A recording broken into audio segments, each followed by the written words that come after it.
Hello, everyone. Thanks for tuning in. Once again, you're listening to World Combat Sports. What's good? It's fight night. Muddy Flats in the building, MMA. UFC 252 fight card is on deck. The main event is the Trilogy. Stipe Miocic versus Daniel Cormier. Both are future Hall of Famers. Let's let it be known. And I look forward to seeing both fighters go in here and settle the score. Who will be undisputed? That is the biggest question. But first, let me take you through the main card. All right. The prelims are on right now. We're going to be, switching back and forth between Showtime with David Benavidez bout. But let me take you through the main card. The main event is going to be Stipe Miocic, the champion, versus Daniel Cormier, the challenger. You're probably saying to yourself, okay, how is that possible?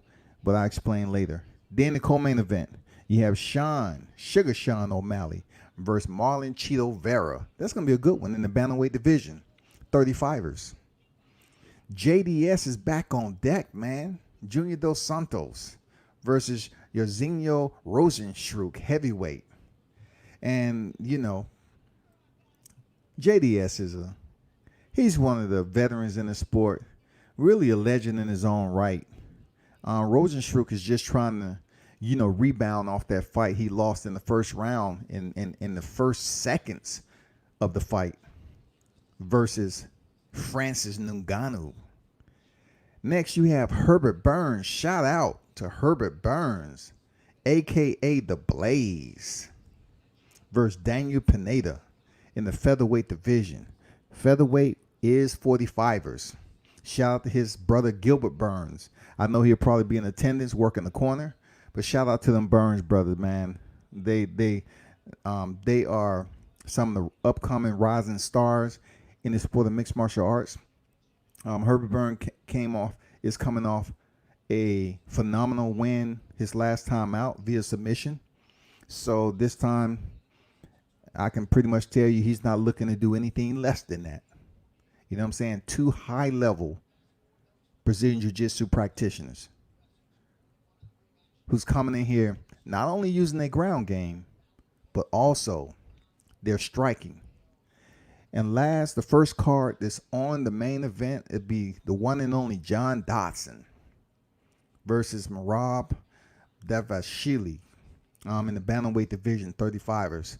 You probably know John Dodson from, his debut in stopping TJ Dillashaw. Everybody had their money on Dillashaw. Everybody. He was supposed to be the next big deal out of Team Alpha Male, out of Sacktown, Sacramento. And Dodson went in here and knocked him out.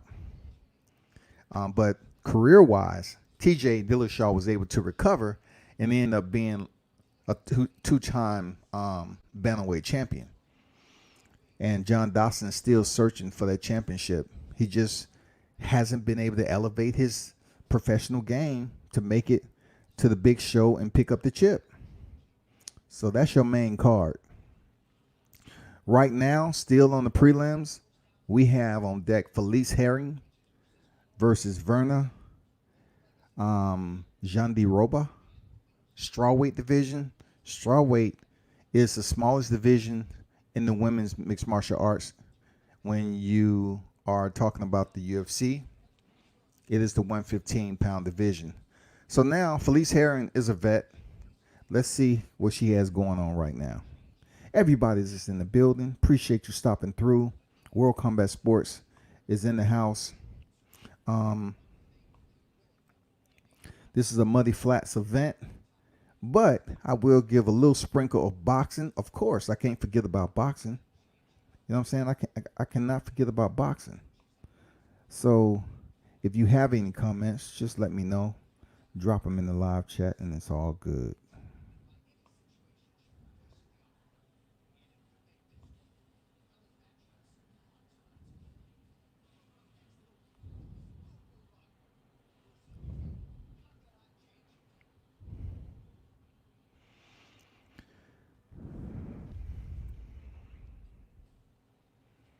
Just a little bit of history on why they're waiting to bring this next fight up here. Herring, the Felice Herring fight. Just a little bit about this main event. Stipe Miocic goes without saying, one of the best heavyweights ever to grace the octagon. Defending his title like 3 times, I believe. He's a 2-time heavyweight champion. And what makes this trilogy so unique is the fact that it came out of nowhere. This trilogy and this rivalry came out of nowhere. It didn't really happen until DC decided to move up to heavyweight. Moving up to heavyweight came when Cain Velasquez decided to just call it a day, basically hang up the gloves because of another injury. And that's his good friend. He's been knowing him for quite some time, training partner, all that. Cain Velasquez, a former heavyweight champion. He's just been a little bit injury prone.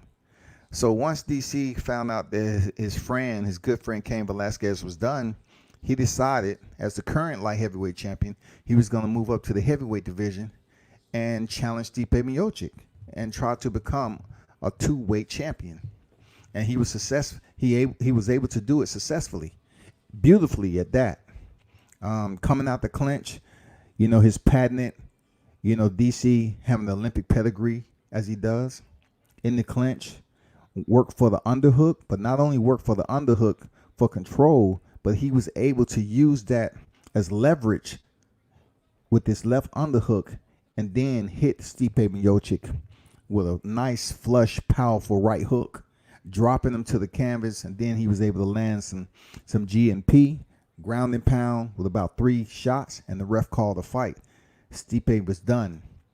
He quickly recovered, though, and he was pissed.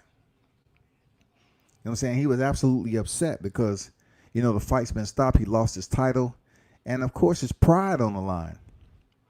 So he didn't fight anybody until he fought DC again. Came back in there, and it was a very good fight. DC having his wrestling background.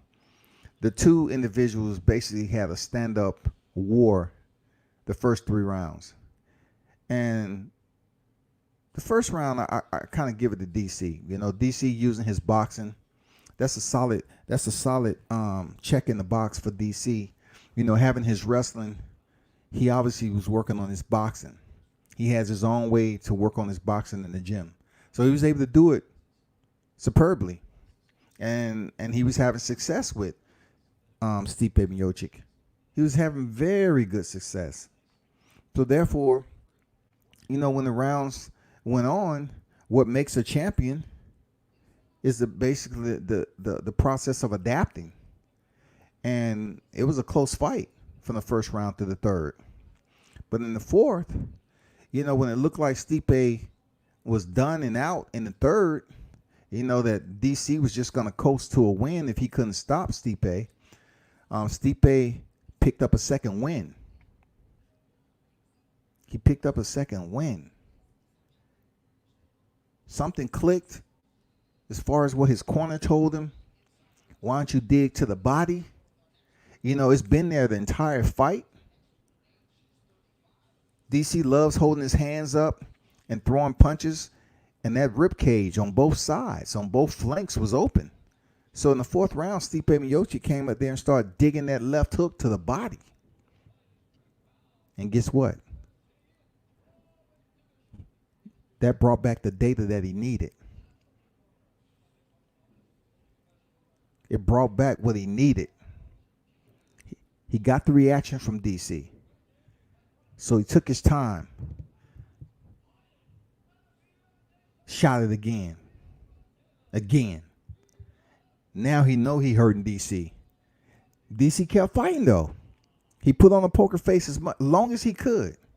Stipe still stuck to the game plan, working his combinations up top, and then he'll change levels with that left hook to the body. And when he sent it, it was surgical. We're talking about over 10 hooks to the body. He was digging to the body. And then finally he was able to touch him up against the cage, dropped him. And then, once again, he landed strikes from the top position and they ended up getting a stoppage. Very great fight, man. And that's what brings us to now. They're 1-1. JC in the building. What's good? What's good? What's good, JC? Appreciate you stopping through, my brother. For sure.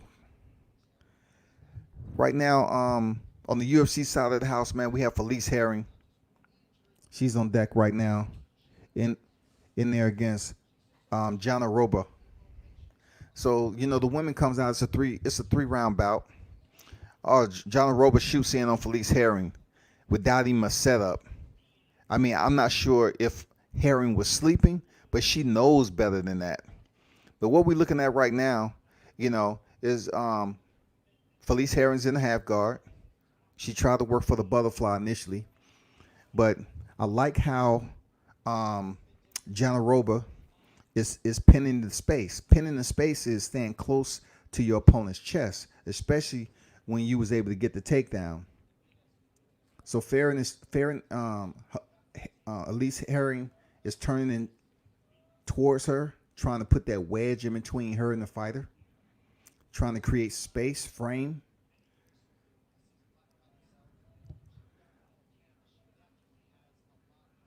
Roba is doing pretty good with top pressure. She is doing fairly well with top pressure. So what you see if you're looking at the fight, Herring attempted to post with her hand so she can get up and maintain base and try to get back to her feet. But Roba basically has her right hand grabbing the wrist of Herring on behind her back. So Herring's trying to turn into full mount. Beautiful transition by Roba into full mount on Herring. This is bad. It's 3:25 remaining in the first round. It's very bad. Oh, she goes for the arm bar. She's going for the arm bar. This is okay. This is bad. Oh, she subs out Herring. What the heck? Wow. That is an upset. She worked Herring. Wow. That was impressive. I'm not gonna lie.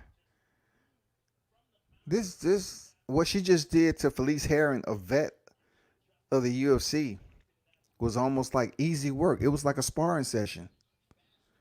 What was Herring thinking, man? Like, she's been known to come in here. Look, no setup, no jab, no nothing. She just gave her a slight head feint with the hands and changed levels and went in for the takedown. And Herring could never recover. Look at that beautiful armbar.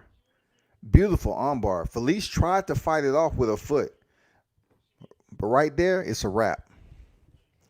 It wasn't a 2-point of connection. Like what Herring wanted to do is grab with her right hand to her left and try to prevent her from straightening out her arm, her left arm. And it was impossible, man.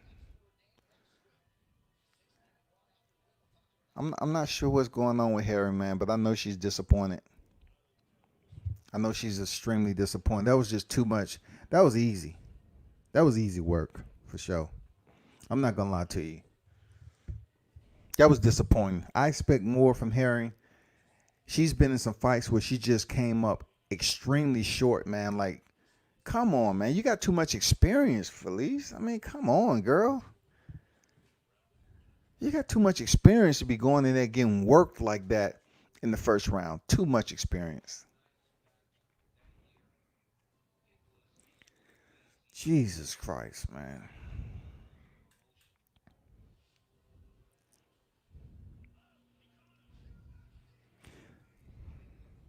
So, let me switch over to Showtime right quick. And let's talk some boxing, because that's what it's going. That's what it's about. World Combat Sports on deck.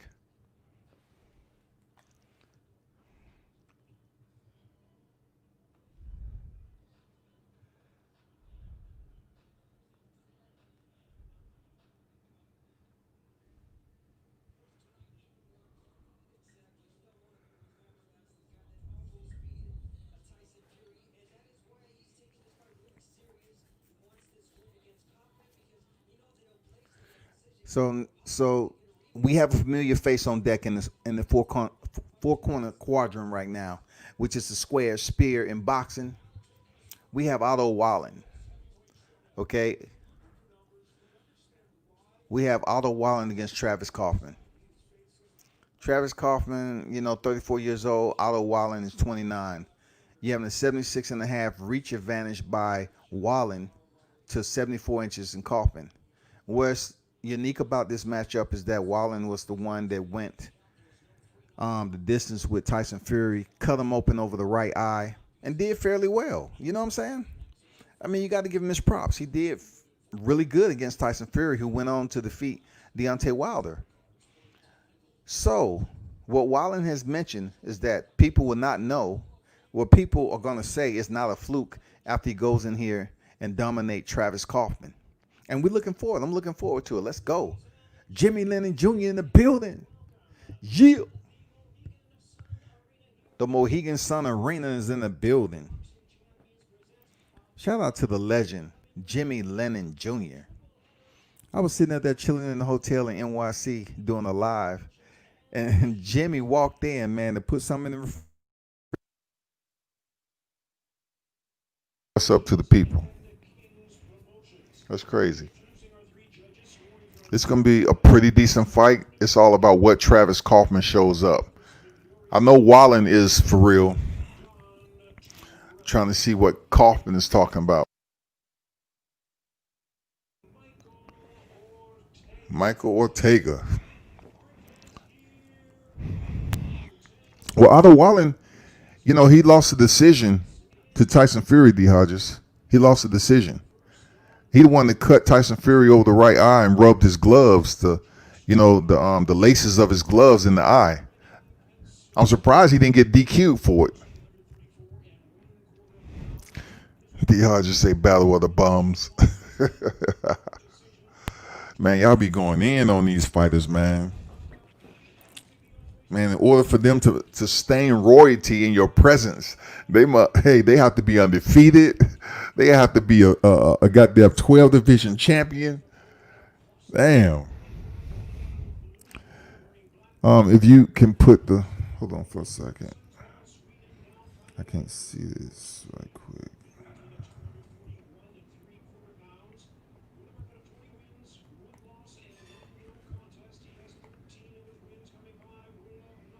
Let me put this over there.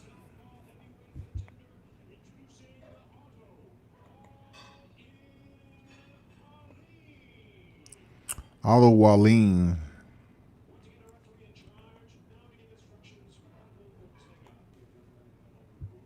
Otto Wallen.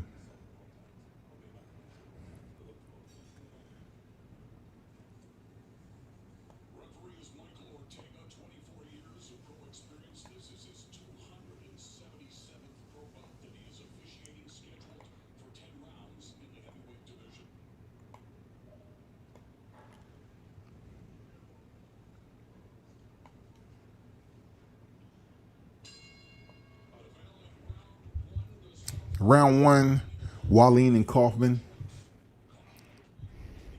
Stiff jab by Wallen to start the bout. Kaufman is pressuring heavy early. Really haven't thrown any shots though. Wallen is, staying active with the jab early. He's a southpaw. Kaufman is orthodox.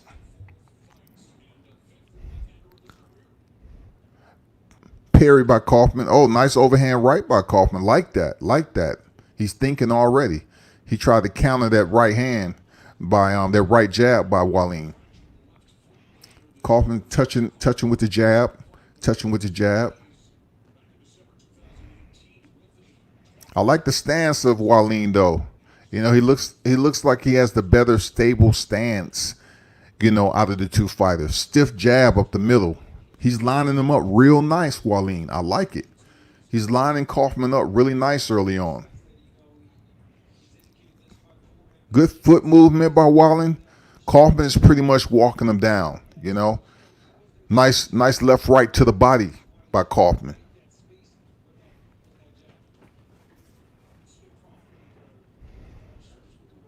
No real damage so far, but it's not a boring fight either. Laser jab down the middle by Wallen. He is active on the sticks early. And you know what? Kaufman's really not moving his head enough. So finally, Walling sends the jab and then the right hook behind it.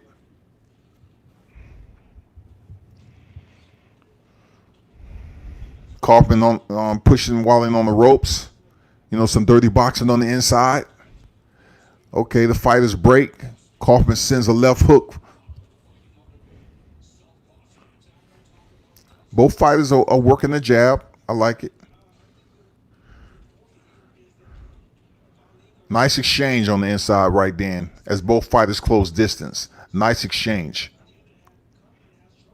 Jab by Walling.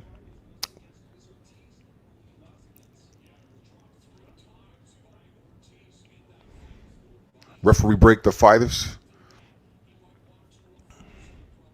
This is a 10-round affair, y'all.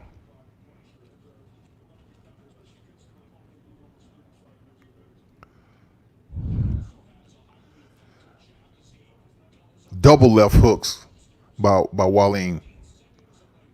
Kaufman don't look too fazed by it, though. Both fighters are staying active on their mechanics early. No real damage, like I said, but they are exchanging. They are active. Pretty decent first round. I wouldn't say it was over the top, anything like that. I'm not saying it was the best first round I've seen in the heavyweight division, but it wasn't extremely elevator music either.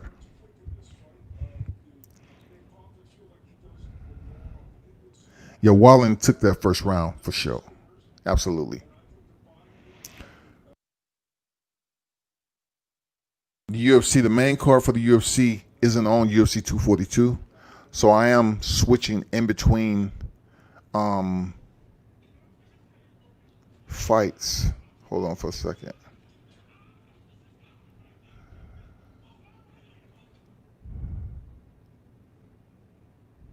So the main card comes on at 10 o'clock p.m. for UFC 252. Felice Herrig was just subbed out in the first round, which was a bit shocking to me. But right now, I am basically watching Showtime. We're in round 2. Travis Kaufman versus Otto Walling. Walling coming out, holding behind the head and hitting. The referee warned him, I believe. Kaufman's still pressuring, though. He's coming forward. He's being the more active, aggressive fighter right now, closing down the space of Otto Walling and not allow him to get comfortable. Oh, nice solid shots on the inside by Kaufman. He better get his hands up a little bit before, Walling make him pay coming off the break. Stiff jab by Walling.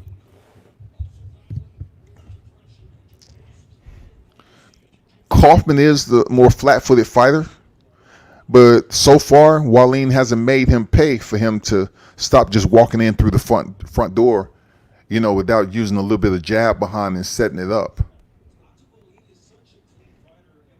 I like how Walling is boxing, though. Seriously, for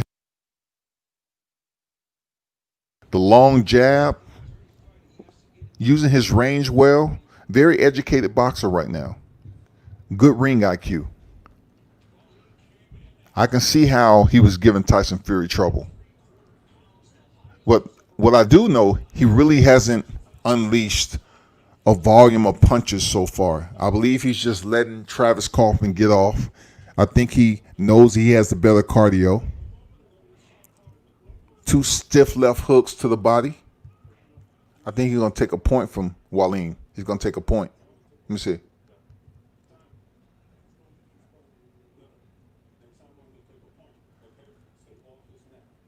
Okay, he's warning him for the horse collar.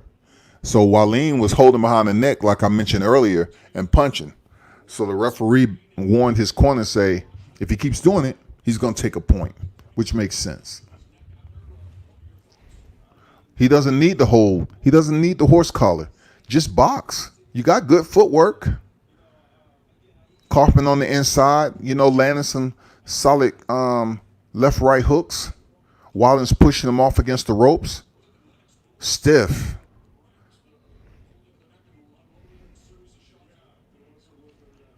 Lining up the jab nice is Walling. He tried to catch Kaufman with that. Came on the outside with the straight left. Kaufman's going to the body, man, making it dirty. Kaufman's making it dirty on the inside. Nice. Something just seems a little bit off about this. You know, Walling, in my opinion, really hasn't unleashed yet. There you go. There you go. That's what we're talking about. See how he just spin out?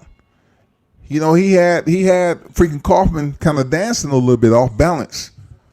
He spent off the ropes and landed some shots. I was just about to say something seems a little off about this fight because I know Walling is better than that.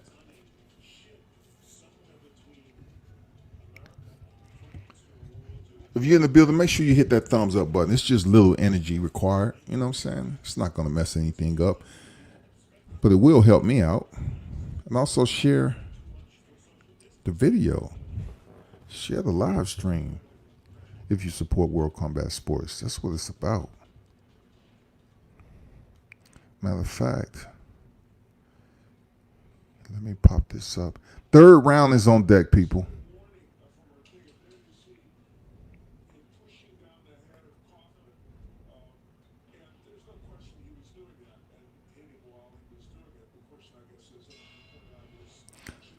Third round of a 10-round bout.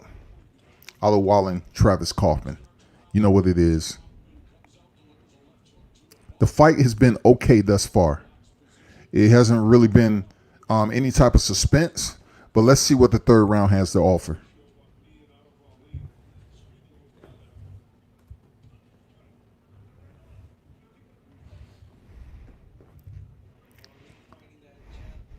Walling is keeping his distance. You know, placing Travis at the end of his jab. Fighting smart. Southpaw. He's countering Travis Kaufman left hand. Kaufman, in my opinion, it seems like he's slowing down just a little bit.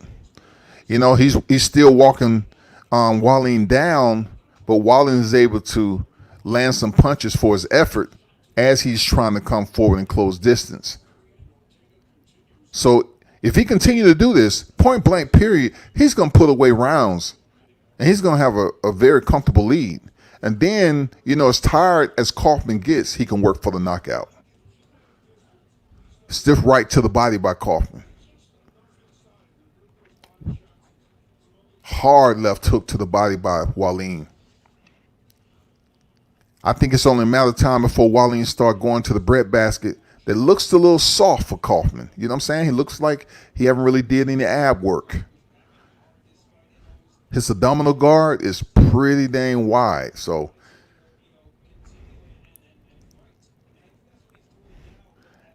watch what I tell you. I'd be surprised if Walling don't start going to that breadbasket. Nice stiff jab. Yes. Walling keep posting up against the ropes for whatever reason. It doesn't make any sense. You know, it's not like Kaufman is, you know, this incredible pressure fighter right now who's landing hard shots as he come in through the door. No, he's just walking them down because he's flat-footed. He's just walking them down. But he's getting, you know, slower and slower as the third round go around. I mean, tick away. 35 seconds remaining in the third frame. Walling is getting more active now to the point where he is taking the lead. Nice right left lands. Now becoming just an easy move on the board. He's just having easy go at Kaufman. It's almost like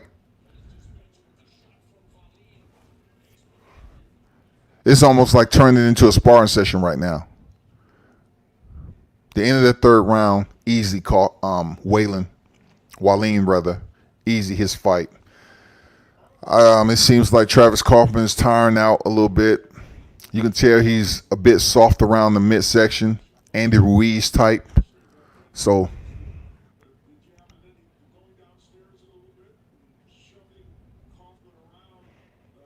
Yeah, I agree. Hodges, I agree. You know, Wallin is using that jab very effective. Travis Kaufman isn't doing that bad. But when it comes down to what he's going to need to defeat Wallin, it's not going to happen tonight. It's not going to happen tonight.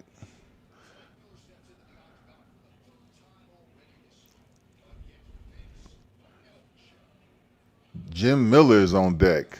Yeah, I know this is going to be exciting.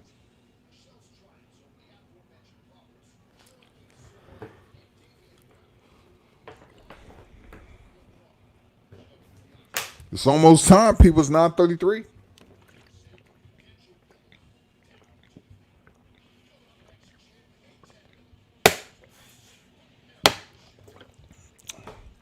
Pichel. Vince Pichel from hell going in there against Jim Miller. Back to boxing on Showtime. Wallin is still boxing off the back foot, y'all. I truly believe he don't have to, but he's having success doing it because he's in there with the fighter who is becoming much of a forward aggressor. Now he's pretty stationary and becoming a punching bag. So Wallin is turning on the gas just a bit. He have to watch out. He had that right hand on the shoulder this time and trying to punch with the left. The referee seemed like he was on the edge about to take a point. Wallin is doing good. Just stick to the jab. Stick to the basic. It's working. Come on, man. It seemed like Wallin is making the fight more difficult than it need to be. Straight left, right by Kaufman and missed, though. Popping the jab out there is Wallin. Popping the jab out there. Easy. That right hook, it's going to land because Kaufman's not going anywhere. He's not moving his head or nothing. So you have a stationary target. That's exactly what's going to happen. Wallin once again doubling up on the jab. Sends the right hand, pops the head back. 3 straight right hands. Easy work. It just so it's easy target practice right now. Easy target practice. He's firing on all cylinders right now, Wallin. Left, right. Hit him again with the jab. Really active on the stick. Yeah, Wallin 3-0. Easy. Easy. Easy work. I'm just waiting for him to go to that body because Kaufman has degraded. He's fatigued right now. And all Wallin needs to do is start digging to the body with those hooks. He's still going up top for whatever reason. I guess he want to try to knock him out up top first. He want to chin check him. You see how Wallin is just fighting off the back foot for no reason? There's no need for him to do that because Kaufman has pretty much slowed down since the end of the 3rd round.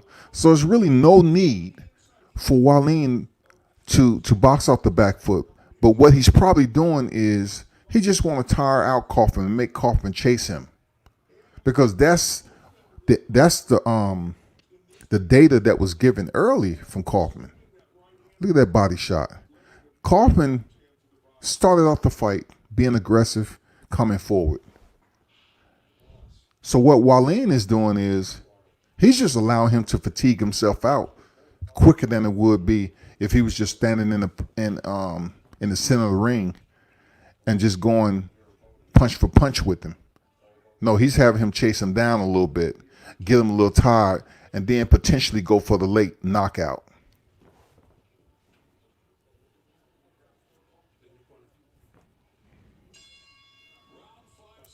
Round 5 in the building. Heavyweight bout, Showtime, PBC. 4 jabs straight down, lined him up. 4 jabs, and then he popped him with the left, came back with the jab again. It's simple. There's nothing difficult right now. Easy boxing curriculum going on for Wallin. Now he's standing in the pocket. Every punch that Wallin is throwing is landing. It is such easy work for him. He digs to the body.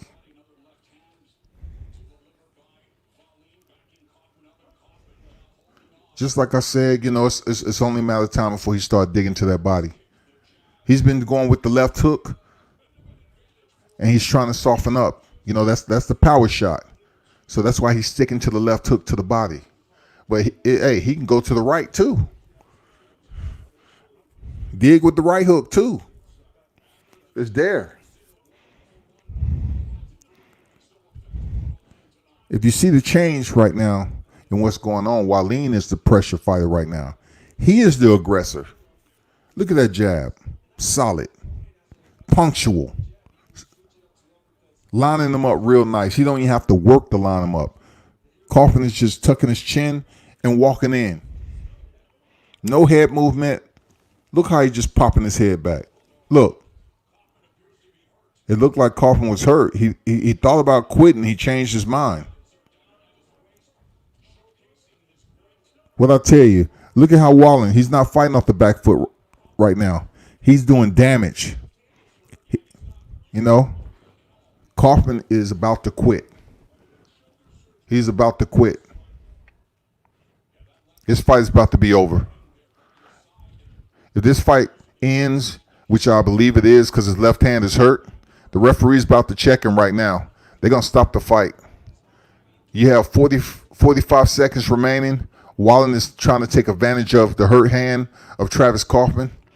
Kaufman is just like he threw his shoulder out of something. The referee is going to take a look at this and be like, hey, what's going on? 30 seconds remaining. Referee stops the fight, y'all. I'm going to switch over. Okay, Otto Wallin wins the fight in the 5th round. He defeats Travis Kaufman. So now, in the UFC, the Muddy Flat side of the house, we're still on the preliminaries of UFC 252. So from what I'm getting, Jim Miller kicked him. Yeah, that was a cup shot. He gave him a shot. Unfortunately, this particular shot, you don't get in happy hour. You know what I'm saying? So now we have Miller and Pichel squared up in the middle of the cage. Miller's in black, Pichel's in gray. Oh, nice solid knees by Pichel. I like what I'm seeing with that freaking Pringles mustache he got. Jim Miller's a legend of the sport, man. Very, very tough, hard-nosed mixed martial artist, man. So what you see right now, Jim Miller pushes him up against the cage. He has a single underhook. Look how the fighters are jockeying for head position. That's very important when you're up against the cage. Hand fighting. Jim Miller kind of turns to a single leg. A partial body lock is going on with Jim Miller. You see what Pichel is doing. He's putting his left leg on the outside of Jim Miller's left leg to control in case you want to, do an outside trip or turn him out quickly for a takedown or whatever. Some slight dirty boxing on the inside. Oh, solid elbow by Jim Miller. Keeping his look how he keep his arms tight. Fighters break. High kick by Jim Miller. Not much damage though. Pichel is looking pretty solid right now. So is Miller. Miller returns that counter with a 1-2. This is mixed martial arts. High kick by Miller. A low kick by Miller lands.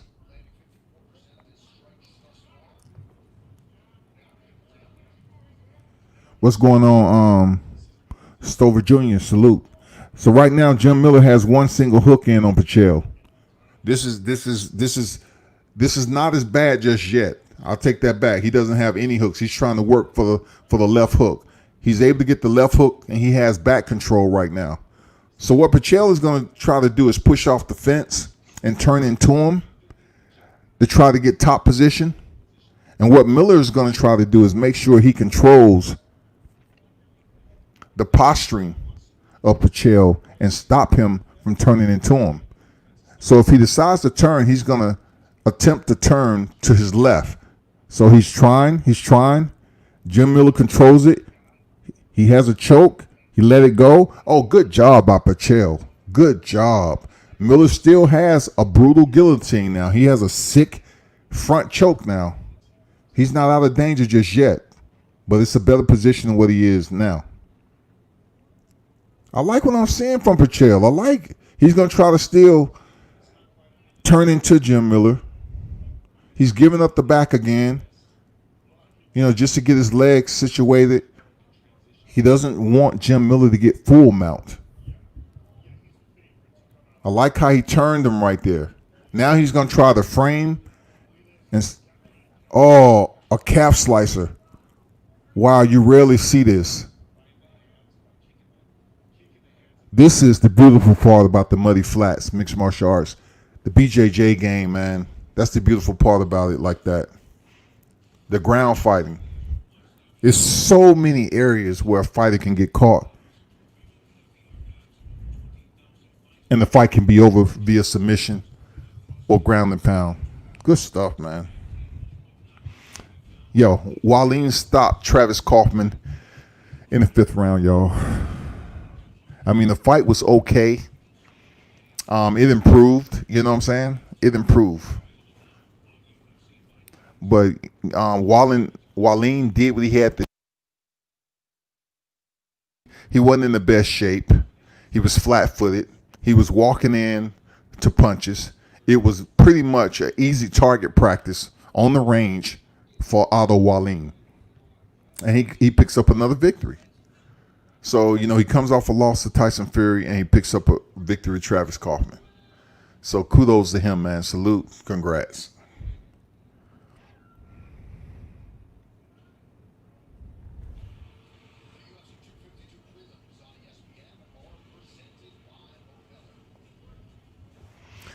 We're in the second frame of a 3-round fight. So Pichel starts with a hard right hand to the body. Oh, the head kick up top. He loses balance and he gets put on his back once again from Jim Miller, who's a superb BJJ practitioner. So heavy top position. He's staying close, Jim Miller. He's pinning the space. Pinning the space means just making sure that he remains close. And also Pichel is preventing him from posturing up. He has a closed guard right now, Pichel. Jim Miller is stacking him, And what he's going to do is try to posture up a little bit and try to land some shots from up top. And Jim Miller has some very lethal elbows from the top position. Soft shots from to the body by Jim Miller. Believe me, when Miller is on top, he's absolutely looking to guard pass and look and basically look for the next position. Absolutely. Good job by Pichel pushing Miller off like that so easily. Now he goes for the body lock up against the cage. Solid bout so far. Man, I enjoy bouts like this because there's so much, education going on between two quality strikers. So he's changing levels. Pichel's changing levels, and he pulls out the hips and get the takedown. Awesome. Awesome. Now he's going to try to scoop the legs, zip time up. Let's see what he's going to try to work for. Jim Miller hasn't went for that right arm yet.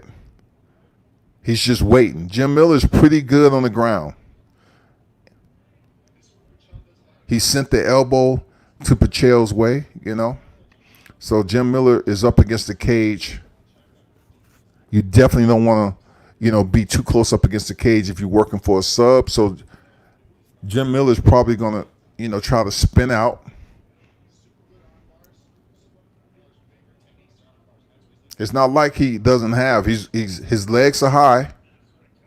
That's mission control right now. He's controlling the posture. Pichel slips out the back door, which is good. Automatically go for side control. I'm not sure if he passed the entire. Well, he's still in half guard. He's still in half guard right now because, hey, listen, Jim Miller is a very respectable BJJ practitioner. Pichel is handling his own too right now. Pichel guard passing again. He needs to be careful because I'm pretty sure Jim Miller will go for a leg. He's wrapping up a leg right now. Pichel is attempting to defend, but he has to understand who he's in there with right now. Miller would definitely try to sub him out with a leg lock, foot lock, anything. Heavy elbows from the top from Pichel. I like what I'm seeing from Pichel. He's in half guard right now.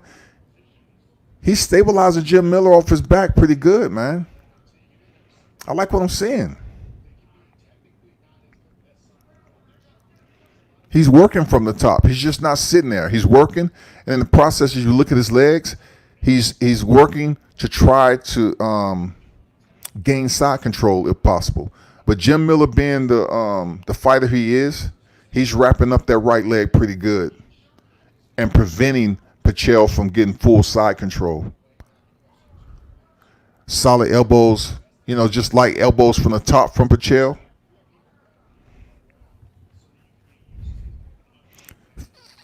Approaching 50 seconds remaining in the second. Right hand from Pichel. Fighters are, on the ground right now. They're in the muddy flats, man. It's very dirty down there. It's a lot that's going on. This takes a lot of energy not to, leave yourself in a predicament for a submission. So Jim Miller has not taken too much damage, okay? But give it up to Pichel for what he's been able to do while in half guard. He's been able to do pretty decent, work from the top. He hasn't allowed Jim Miller to frame up or any of that and get back to his feet. 3 seconds remaining. Easy round for Pichel. Nice. Pichel, shoot, he let Jim Miller know, yeah, I dominated you that round. I dominated you that round, shawty. Shoot. Let me see who's next. Let me see who's next for the Showtime card. See what's next. Who's next? Who's next?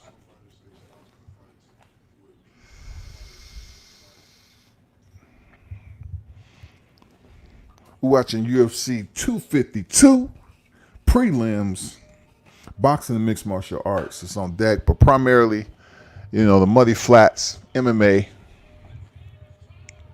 is on deck. Why? Because we have Daniel Cormier versus Stipe Miocic 3. The trilogy is here, y'all. And I believe the fight's going to live up to everything that it's developed into.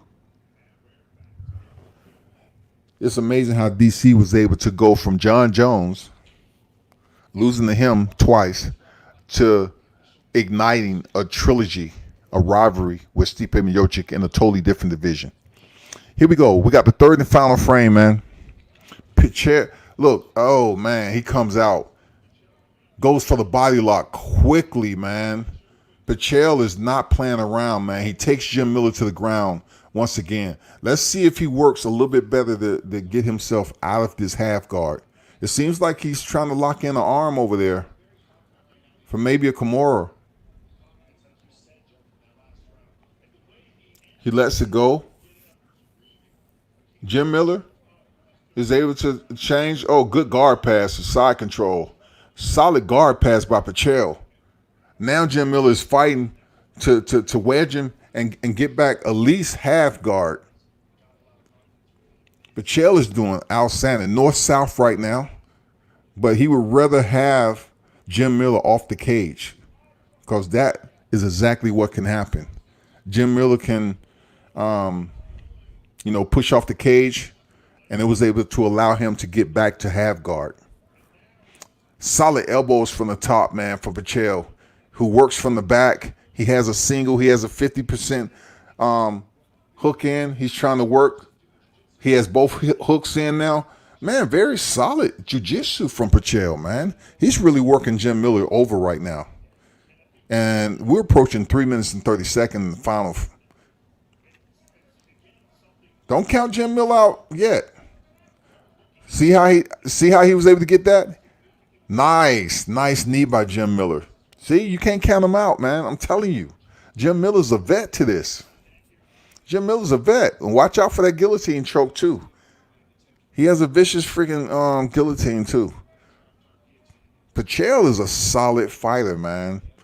It's not much known about. There it go. There it is. He tried it. He wasn't able to get it, but it still put him in dominant position. Now he's in top control. I like the wrist. I like the wrist fighting from Pichel from the bottom.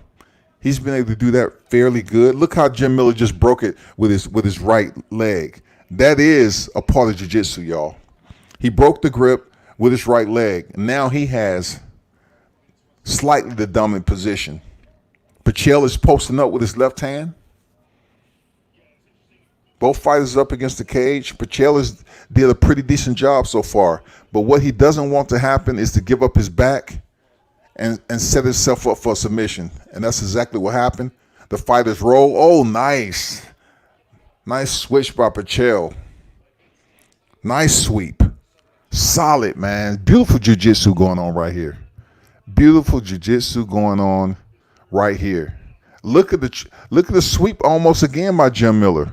Fighters back to their feet. 1:55 remaining. Up against the cage. Elbows from the top for Pichel. What a nice knee. He shot that knee up to 12 o'clock off the forehead of Jim Miller. Very close round right now from both fighters. Very close. I like what I'm seeing right now, man. Fighters back in the center of the square, man, with 1:25 remaining in the fight. Jim Miller looks a little fatigued. Pichel rushes in again for the body lock, changed levels. He thought about a double. Now he focuses on a single. Good stuff by Jim Miller. Pichel with solid knees to the midsection. Jim Miller turns him off the cage. Knees on the inside by Jim Miller. This is a damn good fight, y'all. 55 seconds remain in the fight. High kick by Pichel. Miller is still game. Oh, nice takedown. Jim Miller has the guillotine. It might be a wrap. It might be a wrap. He has it locked in tight. He has it locked in tight. He has it locked in tight. Let's see if it's tight. He has it locked in tight, y'all. This might be a sub. 30 seconds remaining. Oh, Pichel was able to get out of it. Nice work by Pichel. Nice work by Pichel to get out of that guillotine. And, you know, the fighters are sweaty right now. You know, they're a little bit more fatigued. So Jim Miller, if he would have locked that in the first round, more than likely he might have got the sub. But now Pichel is closing out the round. 10 seconds left with some solid ground and pound from the top. He's bloodying Jim Miller up to close out the fight, and I think that did it. I think he was able to pull out the fight. Solid scrap, man. He helps Jim Miller up. Good sportsmanship. Good sportsmanship, man. That was a tough-ass fight right there. Very, very educational. I like that shit. That was Muddy Flats at his finest right there. Dirty, grimy. Man, you have to sit up here and think about the next move. I'm telling you, that's the beauty. That's the beauty of it, man. That's the beauty of it.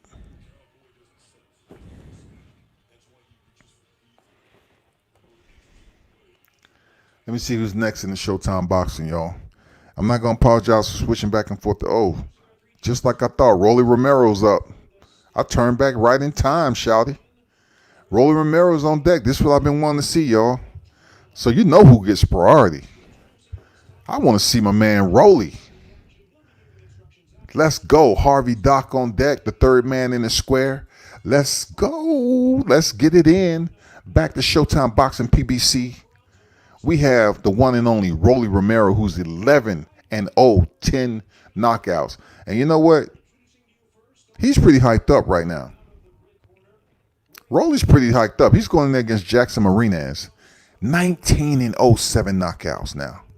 Santo Domingo, Dominican Republic. Now, who else besides me think this is going to be a damn good fight? I think this is going to be a good fight.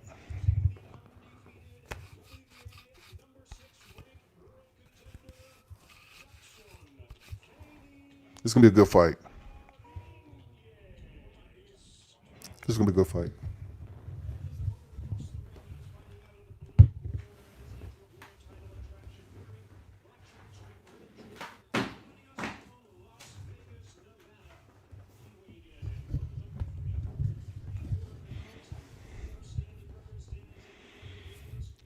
Romero looks like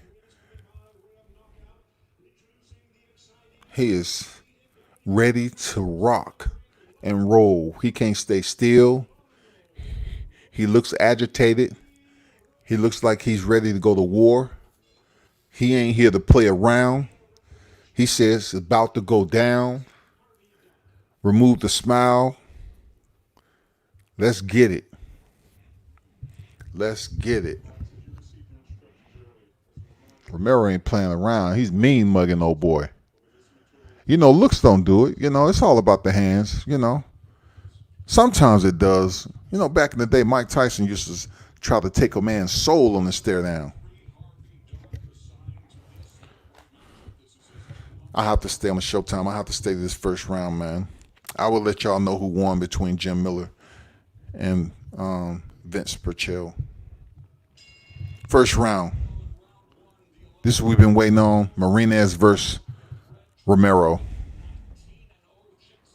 Romero starts, you know, sticking the jab to the body. He hasn't even sent the jab up top yet. Straight to the center of the chest. Marinez just waiting. He's waiting for the counter already. Marinez trying to counter with that left hook. Romero is staying out of trouble so far. Marinez is keeping him honest with that left jab up top, though. Now he switched it up and tried to come with the counter right hand. Romero is very aggressive early. He's not reckless. There you go. Romero tried to come over the top with the right hand. He's anxious, though. Oh, overhand right by Romero. He is not wasting any time. Oh, solid two-punch combination by Romero. He sticks Marinez. Very quick start for Romero. He has his left hand down, though. Both fighters really have their left hand down. So I really can't complain that Romero has his left hand down. Both fighters do. Right now, Marinez is trying to wait for the counter on Romero. Romero's still sticking the left jab out there. Overhand right. Very aggressive, Romero. He's really walking his opponent down like he said. Okay, Marinez returning with a left hook. All right, right. I got you. Long right hand by Marinez. Romero just touched with a straight left. He shook it off though. Didn't look like it hurt too much. Romero still staying center with that jab.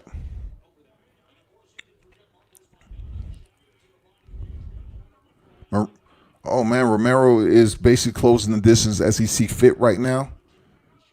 He's showing no fear of trying to bully. That's what he's doing. He's trying to bully Marinez. Marinez is holding it square so far. Oh, both fighters with the left jab. Both fighters with the left jab to land. Romero is still leaning to his right and sending the jab down the middle. So far, he hasn't been, Marinez haven't made him pay for it yet. Nice solid jab by Marinez. He doubled up on it too. This has turned into a very nice fight in the first round. Good defense by Romero. Romero's very aggressive up against the ropes. Very aggressive. That ends the first round right there. That's a close round. What y'all thought about that? Those of you in chat, are you watching this fight? Roller Romero. It looks like he's calm. You know what I'm saying? He don't look like he's, over anxious. Quite different than the way he is inside the square.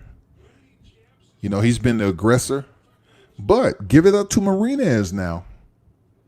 Marinez has did a very good job with holding ground, man.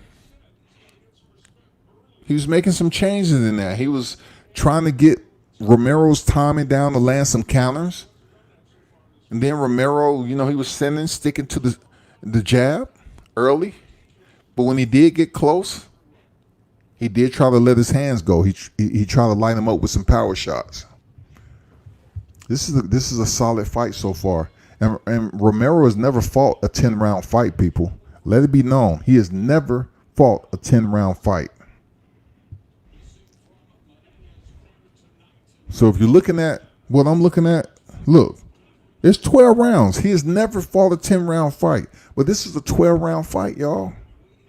Romero is dipping down heavy to his right to throw that jab. Oh, nice two-punch combination up top for Romero. Romero doesn't look as loose as I would want him right now. You know what I'm saying? But he's still trying to land shots like he is. So it's really up to him to make changes. He seemed a little tight, just a little bit. He's sticking to that jab to the body. Oh, nice double left hand by Marinez lands on Romero. It pops his head back. Marinez looks loose right now. Romero pushes him off. Marinez looked loose. He's getting the timing down. He just countered with the right hand on Romero. Romero is just walking him down and trying to bully him with the elbow right now in the forearm. He warns Marinez, though, for the elbow, not Romero. Romero was the one who had the elbow up. Nice solid jab up top by Romero.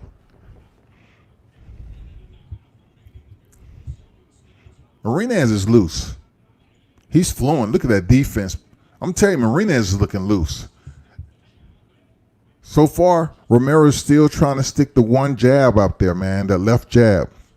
Nice solid left hand on the inside by Romero. Oh, Romero is trying to send his head into the locker room, y'all.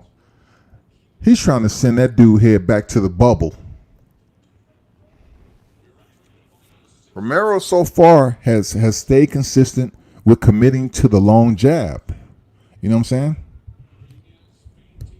When he gets in close, that's when he tries to switch it up and do work. Nice double jab by Marinez gets through. Romero is on the hunt. He is staying very consistent with when he chooses to close the door. Ooh, Marinez stuck him with a left hand. Romero is staying heavy on the inside with his power shots when he get close. Very heavy on his power shots. Marinez didn't come over here to lay down, man. This is a 12-round fight, and if I have to guess, he's making Romero miss early. End of the second round. Marinez is making Romero miss early in the fight.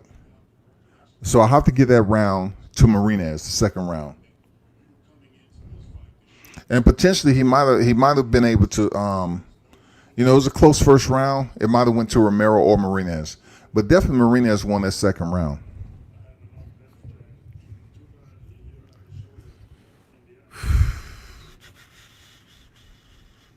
He's talking to Otto Wallin.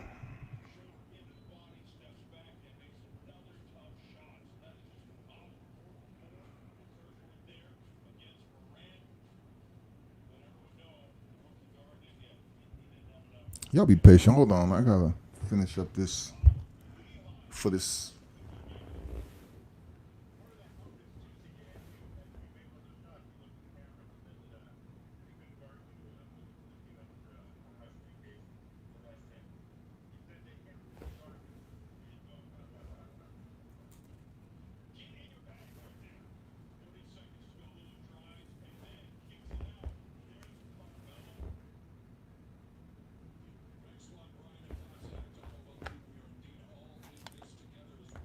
This is the third round.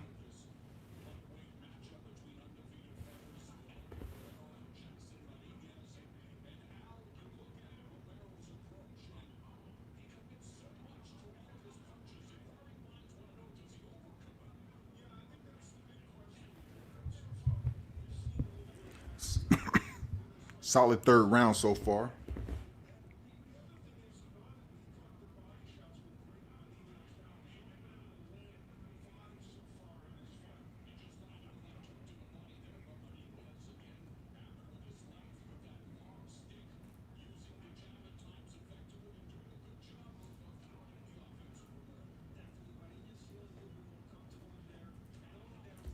Marinez is showing very solid countering ability right now to Romero's pressure. But it's still early in the 12-round fight. It's early. But right now, Marinez, he's being able to counter when Romero over the top with a right hand off the top.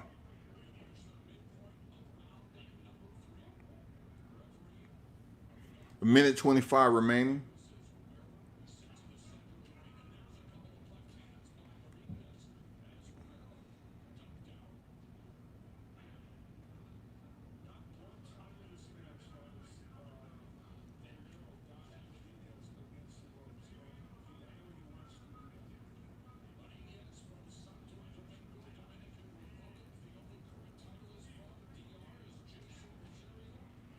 Man, this is a good fight, y'all. This is a good fight. I'm trying to get my UFC stream set up. Man, he's sticking Romero as he coming in. Romero is just a little bit wild for my taste right now. Marinez seems more fluent. He seems attentive. Romero is still on a mission, though. He needs to stop loading up on his power shots so much and just, work himself in, because this Marinez kid, he's looking very sharp, man. He's pretty much seeing everything. He's moving his head. He's sweeping.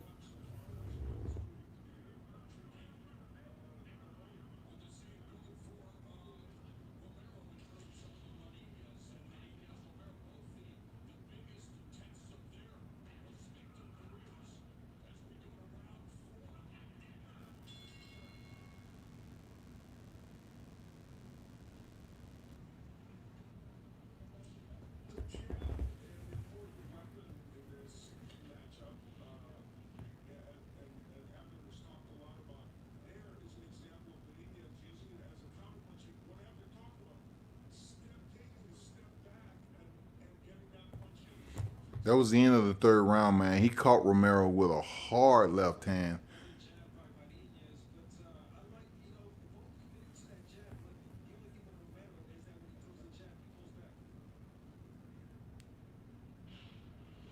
Look, one thing about it, Romero will not be denied. It seems like his cardio's good, but I feel he's loading up on some power shots too much on the inside.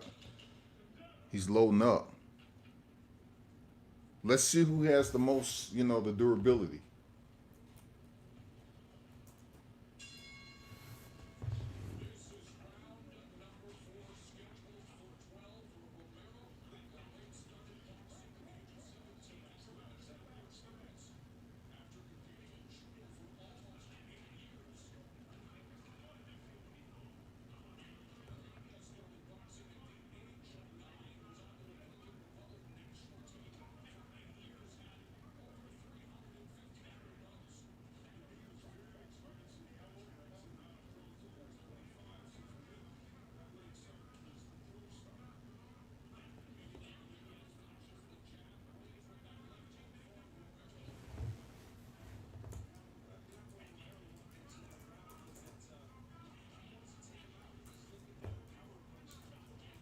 Man, Marino is catching Romero coming in, man, and he's actually sending those three-punch combinations.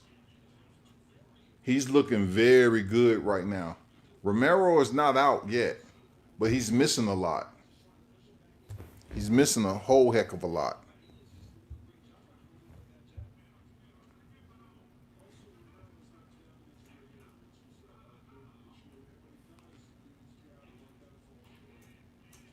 And Bernstein made a good point about Romero not jabbing his way in.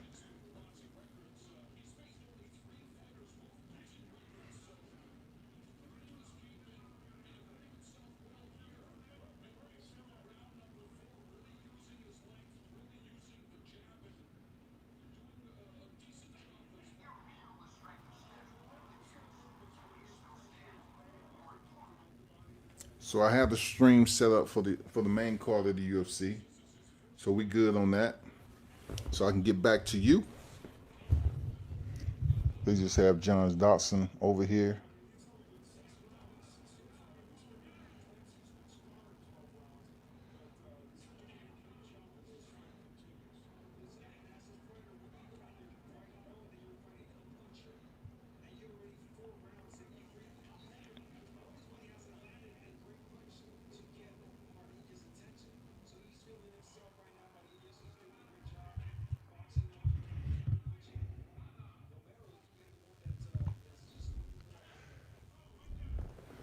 So right now, from what I see with Romero, he's still staying the course, though. He's still staying active on closing the distance on Marinez. He's been a bully, though. It's the fourth round. Ramirez has been a bully still. Cardio looks good from both fighters. Romero is still trying to find out what he needs to do. He needs to start popping that jab up top now. Marinez is winning this fight. Marinez is winning this fight right now. I'm not sure how it's going to play out on the scorecards, but you know, I still believe Romero, if he changes up a little bit, tighten up his shots, he can land a big land a big punch on Marinez. But Marinez is sharp. Marinez is sharp. But you know, it's still early in the fight, and like I said before, Romero has never been 10 rounds. He's never been 12 rounds. But so far, Marinez has shown that he's came here to win. He's shown that he's ready. He's very fluent, and he's been catching Romero, who isn't setting up, you know, any type of jab or anything as he try to close distance. He's just trying to walk his opponent down like he always do. It's not working so far. Let's see. This is round 5, man. Man, he's popping that jab off Romero's head. Romero has to do better than that. If you want to be a contender in the lightweight division, he's going to have to do better. And also, if he wants to win this fight. Oh, man, look at that counter right hand by Marinez. He is looking very, very sharp right now. Hands down, Marinez is looking good right now, man. Romero doesn't look like he's hurt. He's still using his head movement, slipping some punches. But every time he gets close, Marinez is unleashing 2 or 3 punches. Romero is missing a lot because he's trying everything with a power shot.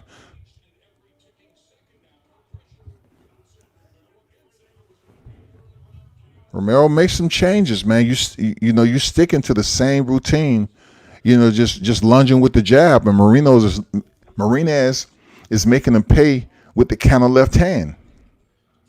You got to switch it up. There, Rolly, start walking them down and just box.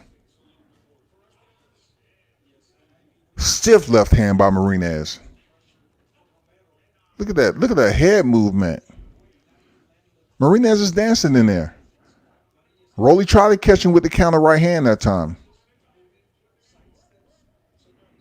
I see a little Floyd Mayweather going on there. You know what he tried to do, but you know that just only proves how much of a sweet science freaking master Floyd Mayweather was on how he was able to block these shots, man. I'm telling you.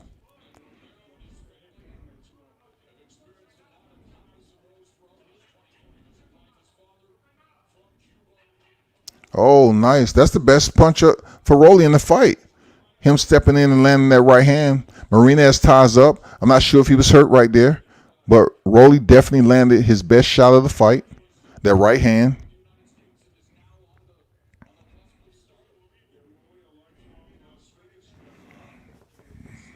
Oh, okay. Rolly you know, sidestep that shot. He's still sticking to the jab, though. Now he's moving around a little bit, you know. Rolly is having a little bit of success right now with 20 seconds left in the 5th round. He's having a little bit more success with Marinez. Oh, hard left hand by Rolly. Rolly's pressuring. He's having some success. Now Marinez is tying up. Now, you know, Marinez is tying up. So is Marinez breaking down right now? Is Rolly sticking to the plan, paying off? Come on, ref, let him go, man. It's the end of the freaking round. The hell are you doing? So Marinez was getting broke down at the end of that. Rolly was having damn good success. He missed with the right hand, cracked him with the left. So, yeah, just like I said, you know, Al Bernstein said that was one of the best punches of the fight, which I totally agree with that.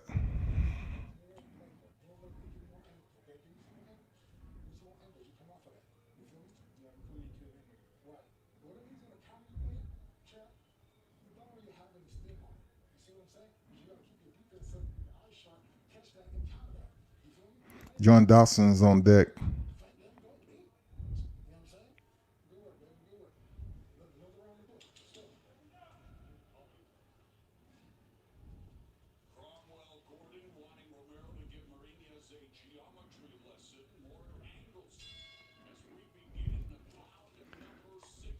Rolly comes back out like what?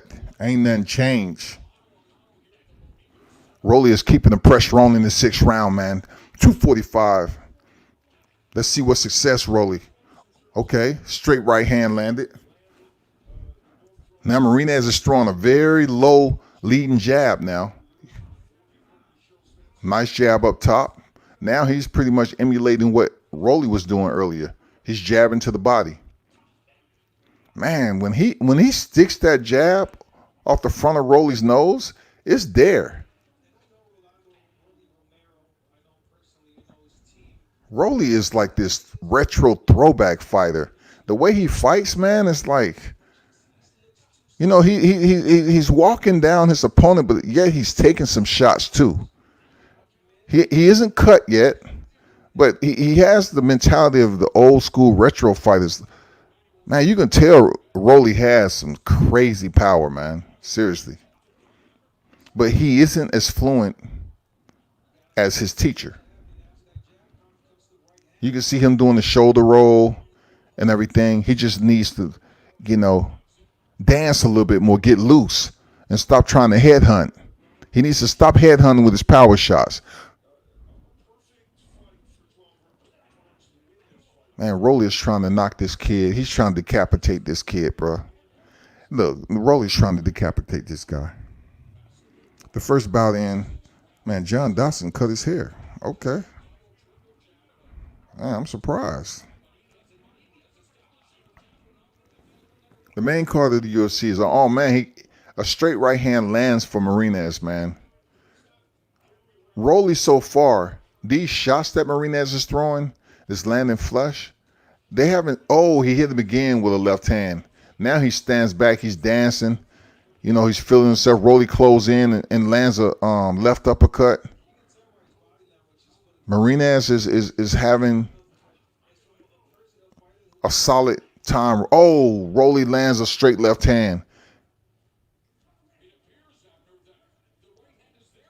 Oh, he cracks Marinez.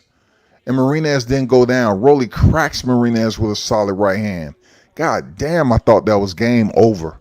I thought that was, he cracks him again with a left. Woo, Rolly did get to the body. Damn.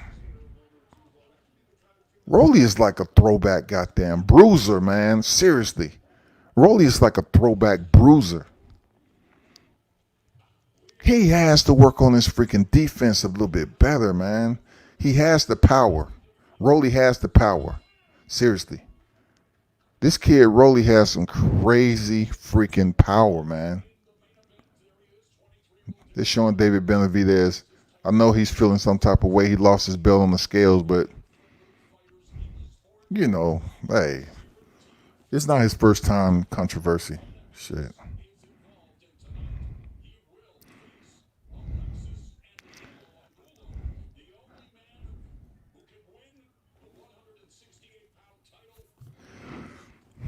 I will go to the UFC right now, but out of respect, I have to stay on boxing with Rolly Romero. I have to stay on boxing, man, because, you know, it's just what's popping right now.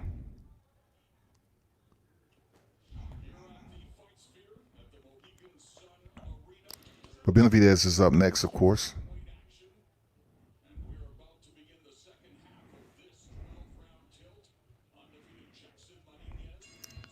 Rolly really has to start making changes right now.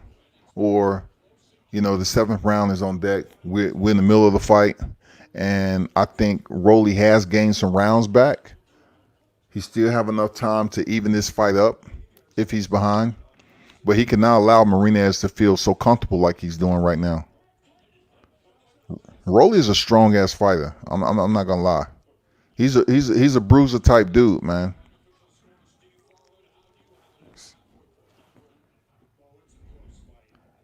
They have Marinez up by 2, 56-58.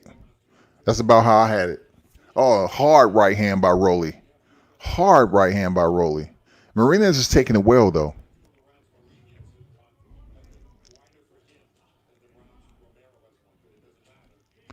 Solid jab to the body by Marinez, doubling up. Marinez really haven't had a problem with finding the spot. He's been able to land his shots effectively. I like what I'm seeing, you know, from this cat Marinez. But I like Romero, man. He's showing a solid-ass chin, man. And you can see Floyd Mayweather and how Romero is firing off and delivering some of his shots. You can see it, man. But he just has to work. Romero has to work on his angles coming in.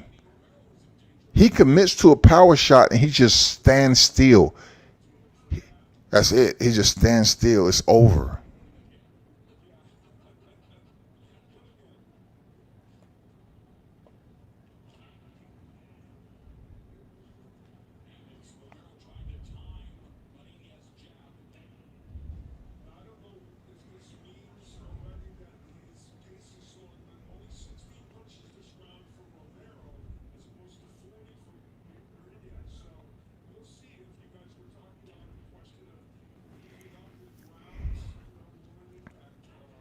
Stiff jab by Romero comes in with the power right. Marinez answers. Romero just leans back. Instead of pivoting out or cutting the angle to throw a different shot. Oh, man, Marinez just steps in with 2 punches, land easily off Romero. Romero's losing this round right now. It's the 7th round with 15 seconds remaining. And Romero is just walking this kid down, bullying him.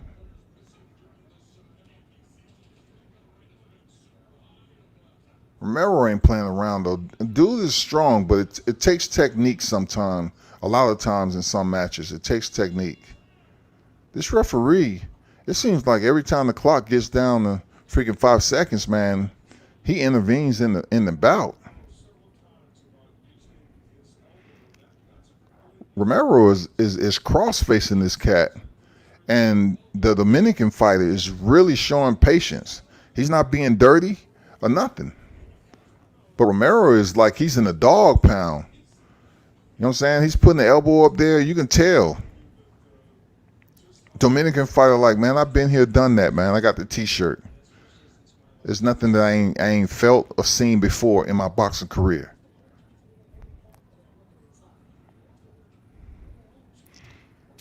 Round 8 coming up, people. And the only thing I can say is the unofficial scorecards potentially have Romero down 3.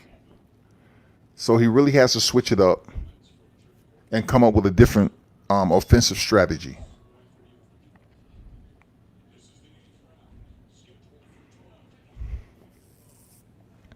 Eighth round out of a 12-round fight. Let's see how Rolly's cardio look. Headlock by Marinez. you know, kind of giving Rolly back a little bit from what he's been giving him. Okay, Rolly, he just landed a 3-punch combination, but what I'm saying, when Rolly wants to throw combinations on the inside, he's a stationary target. He leans back at the waist and he tries to stand there and go mano and mano in the pocket. Bad habit. Marina is tripling up on the jab right there.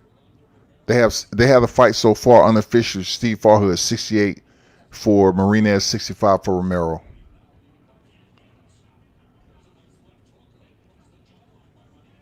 Man. Oh, Romero with his best shot of the fight right there. 2-punch combinations. They throwing down on the inside. Oh, he sticks Romero. See what he's doing? He steps back just a little bit, man, to get a little bit more space, and he shoots that jab down the middle, man, so he wouldn't be so close to get hit with a counter. Or he tried to step in with a right uppercut right there for Marinez. Romero, he's trying to come over the top with the right hand, or he's trying to stand on the inside like he's in a dog pound. Like, you need to switch it up, man. He's just walking this dude down, man, like a mercenary, for real. Some of the shots he's landing, but it's not enough to win the round. It's not enough. Romero, switch it up, bro. Just switch it up, my man. Just switch it up.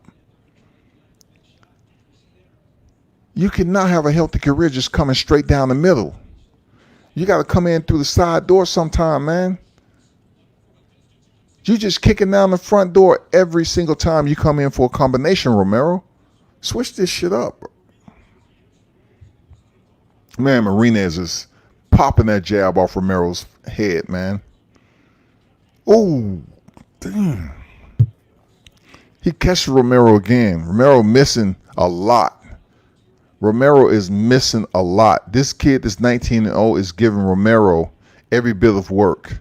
Romero is landing some power shots, but this guy has soaked them in pretty good right now. And he's feeling loose in there. Marinez is feeling loose. He didn't come to lay down, man. Oh, nice. Oh, he hurt him. Rolly hurt him. Rolly hurt him. Rolly hurt him. He finally, that's what he's been waiting on. It looked like he hurt him, but it was at the last final seconds. He looked like he hurt Marinez. I mean, he had Marinez on wobbly legs there. 9th round is coming up, y'all.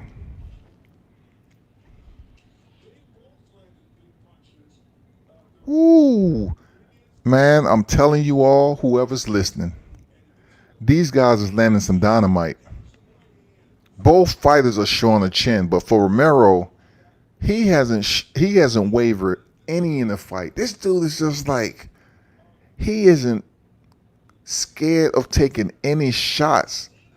But God damn it, as young as you are, young lion, just learn some defense there, Romero. Come on, man.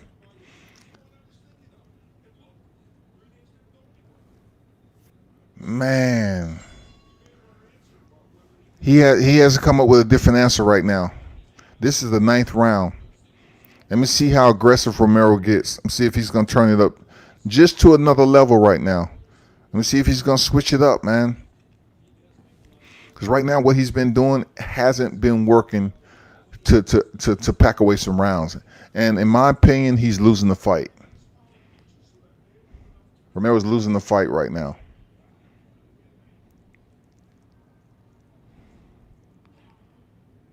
This has been a damn good fight, man. I'm glad I recorded it. I'm going to look at this fight again. He's just making Rolly miss.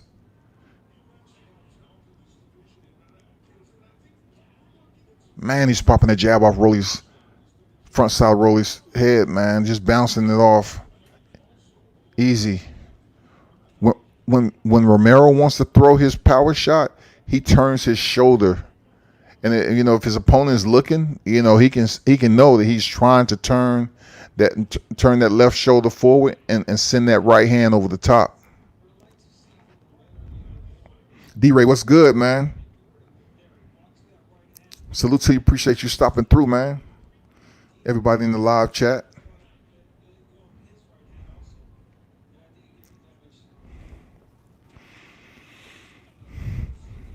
Right now, I'm talking, we got Rolly Romero against Marinez. And it's been a very solid fight so far, man. They have Marinez up 77 to Romero 75. That's unofficial.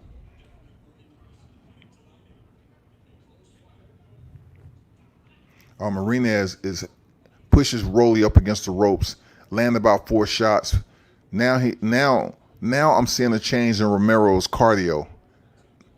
This is the first time I've seen Romero going backwards a little bit, and this is the 9th round. So this is uncharted territory for Romero. He's gonna have to dig deep and bite down on the mouthpiece.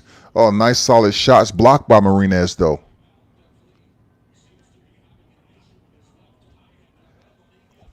One of the things Rolly talked about in his interview, he said a true champion can adapt to anything. That's Floyd Mayweather who said that. So I'm not seeing him make changes though right quick. No, this is the time. He should have made changes already. Floyd would have made changes already. Period. It's no question. Oh, 1-2 down the middle for Marinez. Oh man, he is dancing around Romero. Easy. Look, y'all better keep your eye out for Marinez. He's looking sharp right now. Oh, Romero's finally cut. Romero's finally cut, y'all. And he doesn't look discouraged, but he's taking a beating. I'm telling you, and it's the 10th round coming up. Romero is fighting like Rocky Marciano, and he doesn't have to.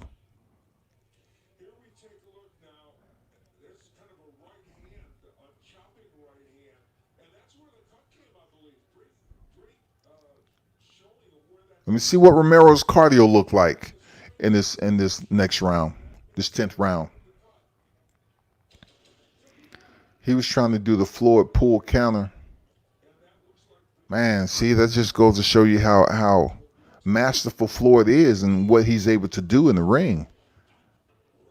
And how he's able to do it, man. I'm telling you, that's why he's one of the greatest to ever do it, man. Because I see what Rolly's trying to do some of the time, but Marinez popped the head back of Rolly again. Rolly needs to land that shot. He needs to land the shot right now. He needs to. He's losing this fight. And Marinez don't look like he's planning on losing unless Rolly's able to land that chin checker and send him night-night. I'm telling you, this fighter right here, Marinez, they're going to have to pay close attention to this guy because he looks legit. He looks like a legit 19-0 fighter. Hands down. After this fight, people are going to be like, okay, y'all need to take this cat serious. He's in his rhythm right now. A minute and 50 left.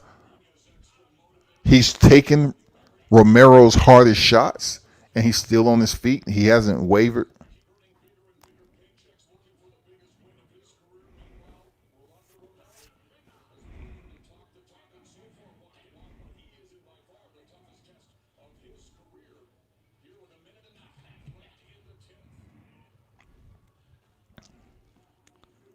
Romero has to know, come on, man, it's a minute 20.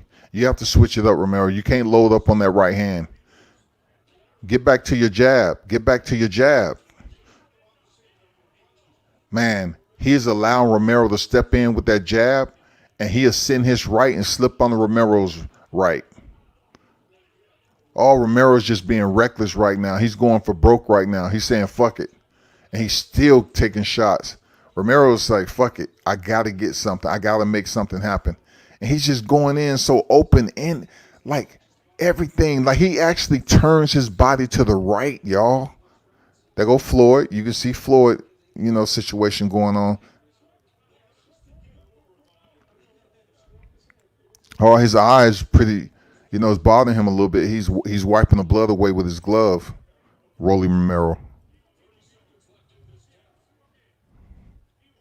25 seconds remaining. Romero is just walking in through the front door, trying to knock this guy out, and he's taking the punishment. Oh man, Marinez with 3-punch combination. All of them landed. All of them landed. Romero he's still staying the course though. Romero is wild right now. He's wild with that. And his eyes bleeding, so his vision is kind of impaired right now. Ramirez is winning this fight. And definitely somebody that the vision should take a peek at, that's going to be on the scene very soon. This guy can box. Seriously, this guy can box. This guy can freaking box, man. Rolly Romero looks like he's about to take his first loss. John Dodson just lost again. He was the first fight on the main card. He just lost. UFC 252 main card. They go Aljamain Sterling. That was his fighter.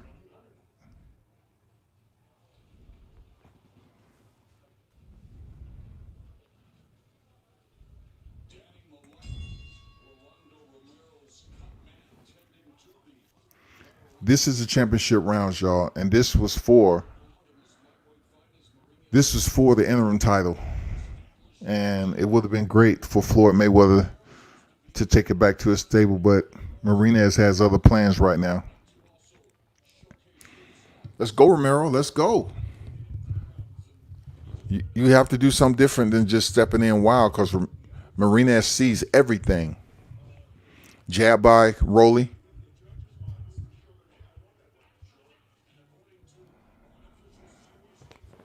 Unofficial score is 97-93, y'all. Rolly is still pushing forward. Still pushing forward.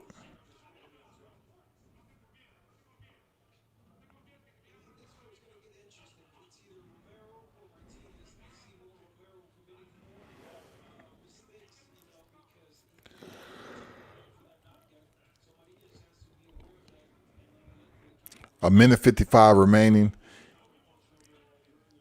He sends a punch right off the forehead of Romero, a right hand. Romero steps in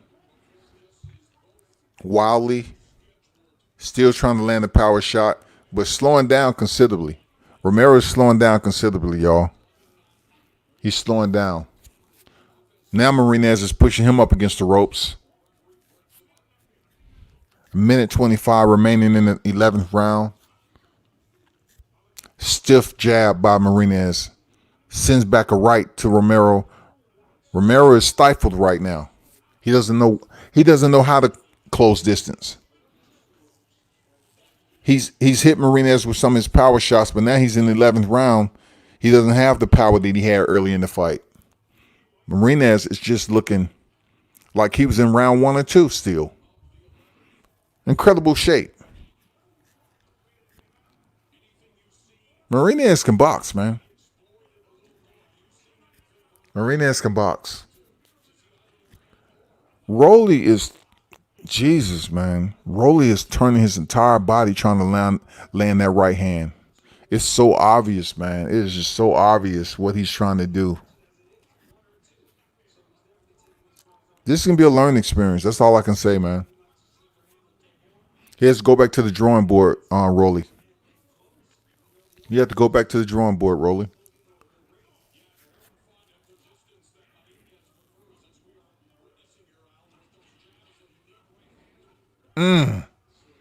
He hit Rolly behind the head, though. The referee warned him. The final 5 seconds of the 11th round before we head into the final championship round. Rolly lands a straight right hand. Marinez took it. One more round. One more round left. Marinez does not look like he's faltering. His cardio look good. Yeah, D-Ray, he needs a knockout. Rolly needs a knockout right now. Hands down. He needs a knockout. And you know, the interpreter is in the corner of Marinez, and they're saying he has one punch, which has been the case. Rolly turns his left shoulder forward and tries to put everything into that right hand. It's so obvious. It's just so obvious, man. It's so obvious. Damn.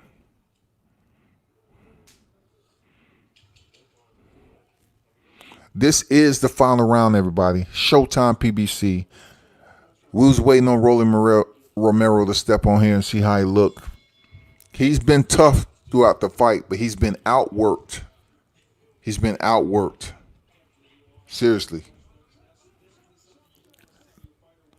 Rolly's going for broke. He's going to take some more punishment because he's going to go right down the pipe. He's going to try to shock. He's going to try to shock the world. Not the world, but he's going to try to, shock the those who are in attendance. He's going to try to come back. Marinez just looked too solid right now for that to happen. Unofficially, they have the scorecards 107, 102. Romero 102, Marinez 107. And that's just about right, though.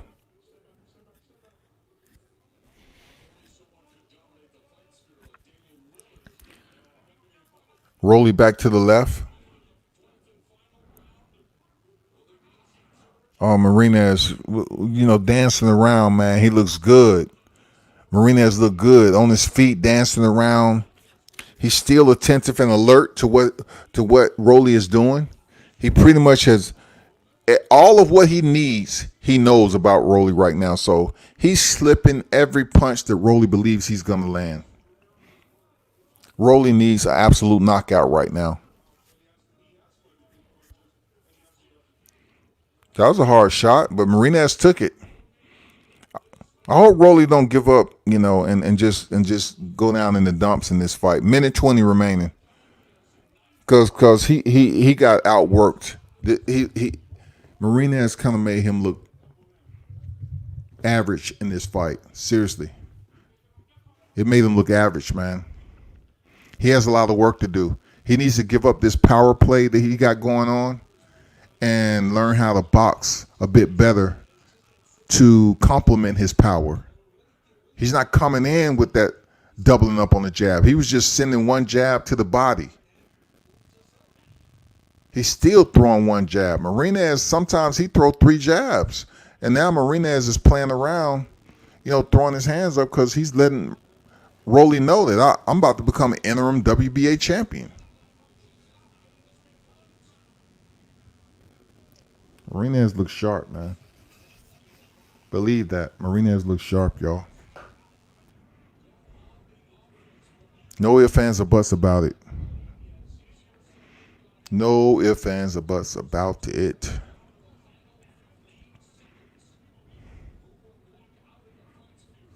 Ten seconds remaining in the fight. Marinez still pushed Rolly back. It's like, get off me.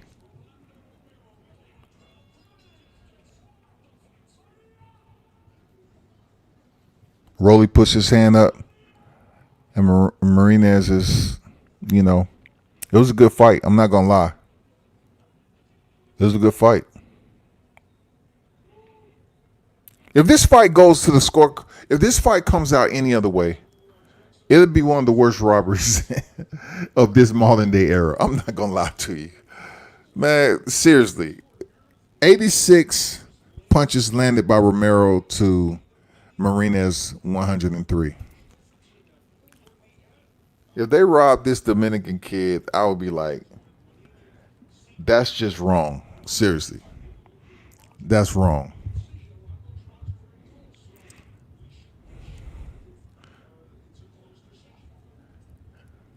I'd be shocked if it's a close decision too. Seriously, because if Romero comes up out of here, the jabs for Romero, 25 out of 258. Marinez, 31 out of 28. Power shots, 24% for Romero and 18% for Marinez. And 86 of 509, 17%. I mean, the numbers of the punches look closer, but when it comes down to what we actually seen on TV, I would have to definitely go with Marinez winning. Let's see if they make the right choice, y'all.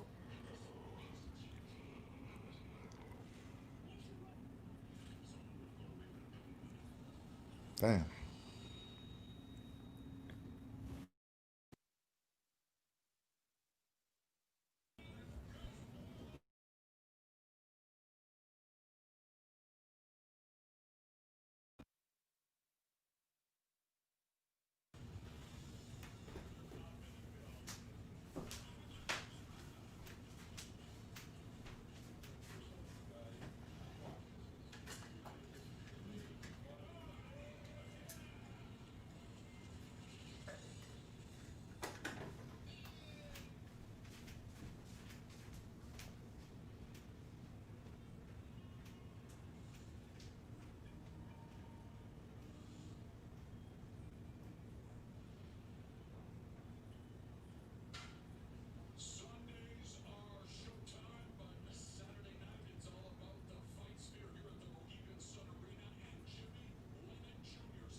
Did y'all hear what I just said?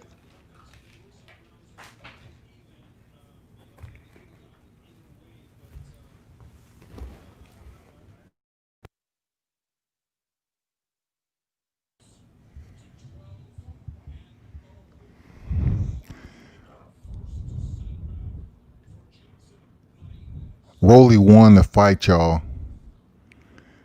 Rolly won the fight. Man, I know Marinez is pissed. Oh my God, man, I know Marinez is pissed. I gotta rewind this back, y'all. This is the black side of boxing. This is the dark side, so to speak. This is the dark side of boxing. I gotta get the reaction because I stepped out for a second.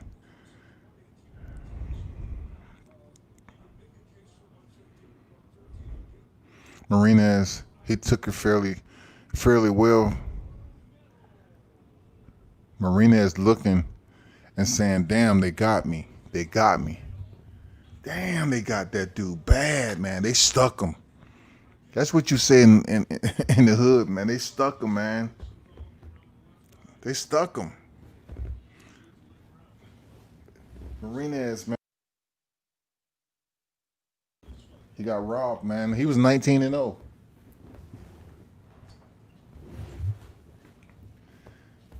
I ain't gonna lie, man.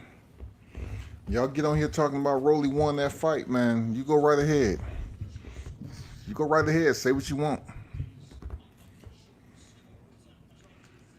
That's unbelievable.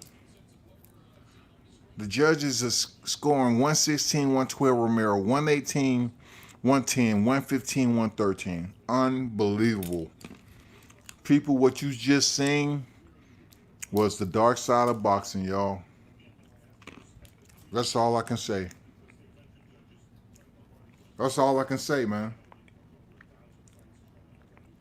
They robbed Marinez, man. I mean, when I say robbery, this was a daylight. Oh my God. Now, look, I really don't want to cover David Benavidez because it's pointless. They just robbed. Showtime just showed. Oh my God, man.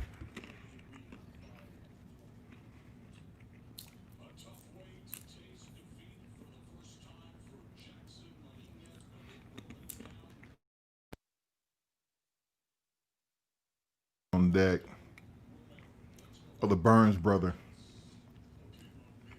I'm looking forward.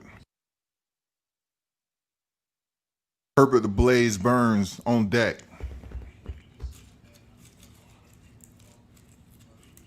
This dude is crucial. You know, for whoever tuning in, I'm just gonna, I'm gonna stick it out for the David Benavidez fight. Cause I'm like, forget that. You know, he missed weight. His WBC belt ain't on the line. Man, unbelievable.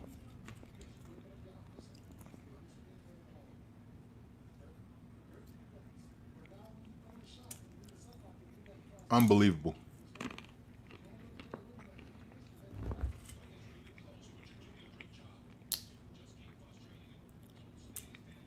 They robbed him. They robbed that man. Romero got his behind whooped tonight. He got his behind whooped tonight, y'all. This is an absolutely bona fide robbery.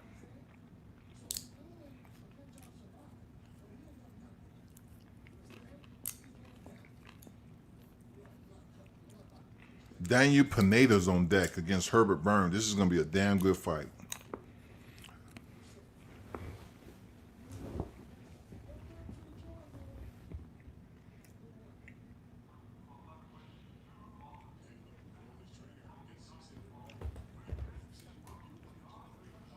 Let's go, Herbert.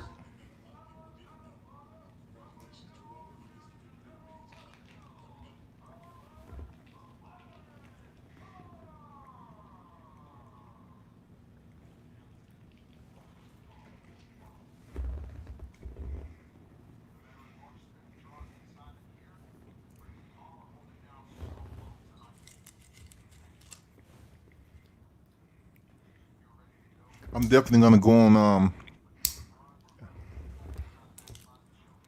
I'm going to Cam after this final fight, though. Burns starts off fast, man. Oh, he lands a hard right hand on Herbert. Pineda's trying to end this fight early. Herbert returns it with a high kick. This is a good fight tonight. Man, I'm telling you, UFC is just stunting. Herbert goes to his bread and butter, man. He goes for the takedown. Pineda stuffs it, defends it pretty nice. Herbert is a problem for his jiu-jitsu. A problem. He is a problem. Oh, Pineda was able to turn into him and reverse it. Good job early by Pineda. Man, Pineda didn't come to play tonight. Oh, he takes Herbert Burns down.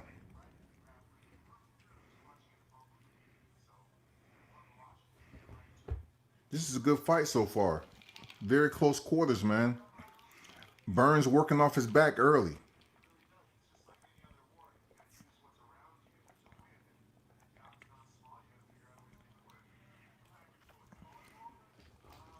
Pineda looks strong, man. This is the featherweight division. This is the 145. This is the 145-pound division, y'all.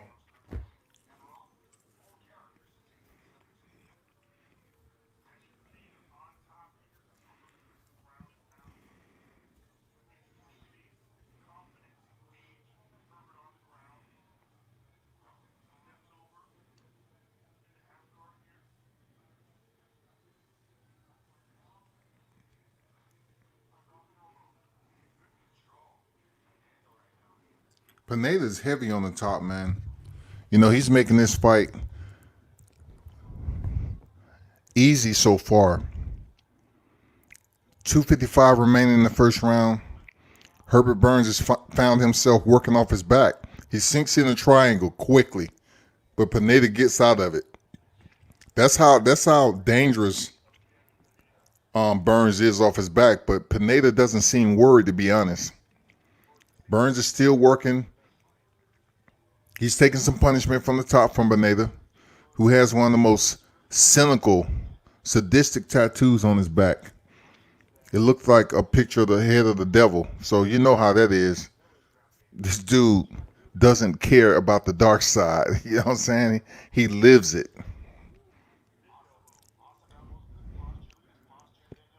He's really being effective from working from the top position as Pineda. I mean, he's making it look so easy right now. It's only the first round, though. 2 minutes remaining in a scheduled 3-round fight. And Pineda with shots to the ribs, you know, soften them up. He's really not trying to go for a submission or nothing, because believe it or not, though he's having success, you know, just being in the open guard of Gilbert, he really doesn't want to try to go and play the jiu-jitsu game. He's trying to finish him with punches from the top. He ain't trying to get too close and start the grapple with Gilbert, who's a high-level jiu-jitsu practitioner. Now Gilbert is trying to post up, trying to frame. Pineda stands him up. He totally shuts that down, man. It's almost like he's doing this effortless. Oh, hard right hand from the top from Pineda.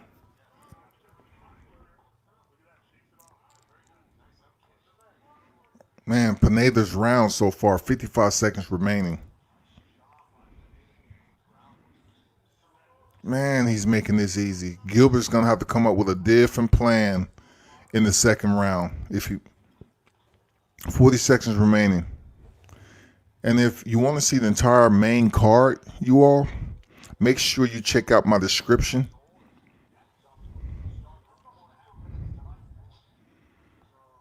Yeah, man, that's the head of the devil, man. Like, the whole canvas, man. The whole canvas of his back. And you can tell he hasn't finished it. You know what I'm saying? He hasn't finished it yet. But damn good round by Pineda. Damn good round. I mean, he made this look easy.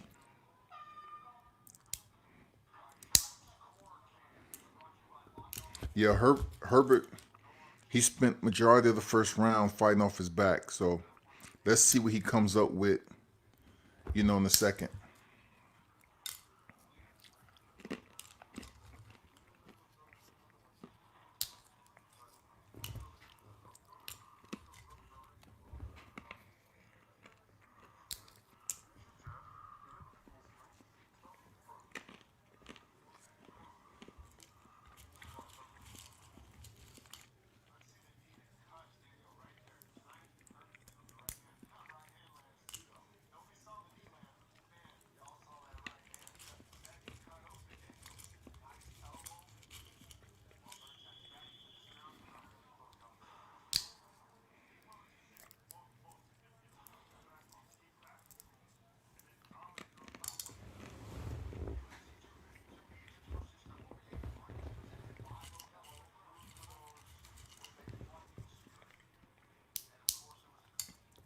So they start the second round. Herbert Burns, you know, sends the kicks, some thigh kicks. He goes in for the outside sweep, easy work. So he goes back for his bread and butter. Now Herbert's in top position. Let's see how Pineda works to try to get the sweep or reverse, or even try to post. It was an easy takedown. He has the butterfly guards in. Oh, Gilbert cuts him up. Now, Pineda tries to get up. Gilbert has partial back control. You got to understand, Herbert is lethal on the ground. So let's see how Pineda is able to handle this. He's doing good so far. He's only in half guard. He's landing some hard freaking elbows to the thigh. Hard elbows. I'm talking about.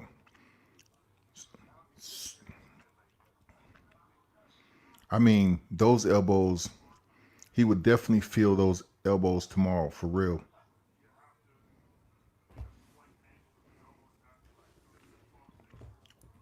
Herbert is still in top position, pushing him up against the cage.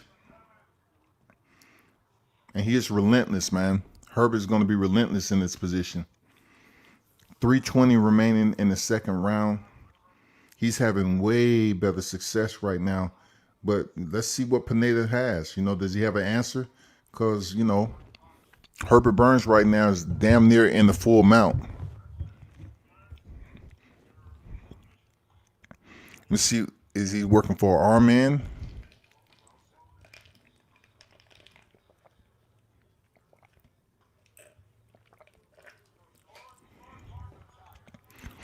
Herbert's trying to maintain control. Those some shoulder thrusts he was able to land from top position. So you know he's only waiting for the perfect time to lock in that submission.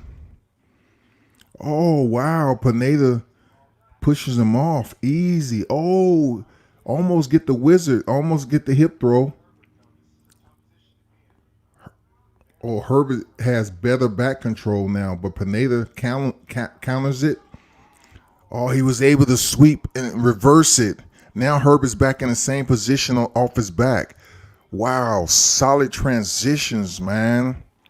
Solid transitions on the ground by Daniel Pineda. Wow. This dude is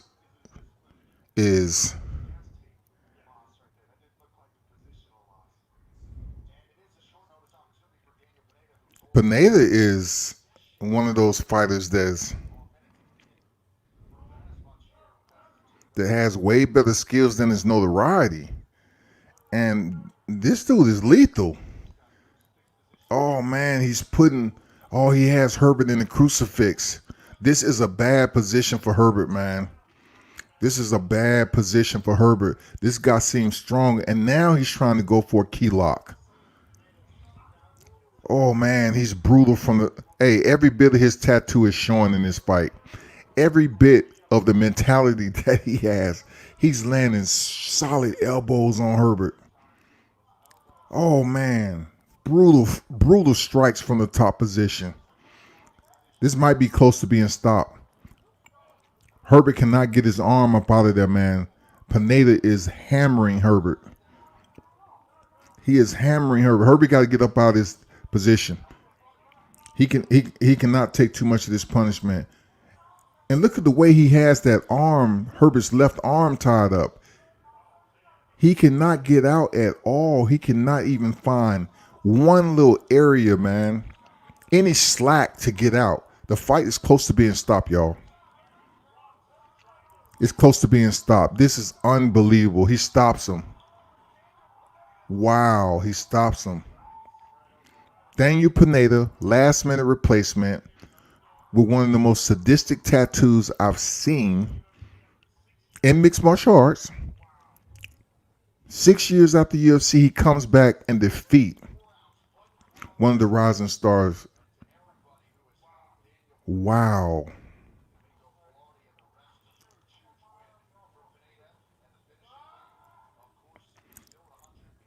Damn, this dude is wicked.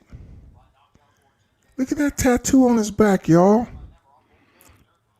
You got to be a different type of cat to get a tattoo like that. I'm serious. This is a dominating performance, man, that he put on against Herbert Burns. Wow. Jesus Christ, man. Wow.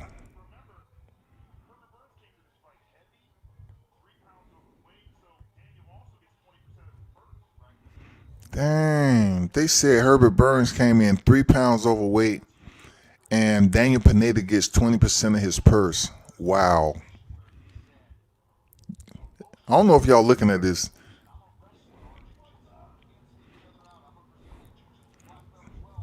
Jesus Christ, man.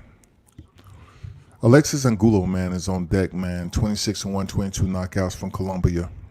He's facing David Benavidez. Dang. This dude is a beast, man. He's strong off the ground.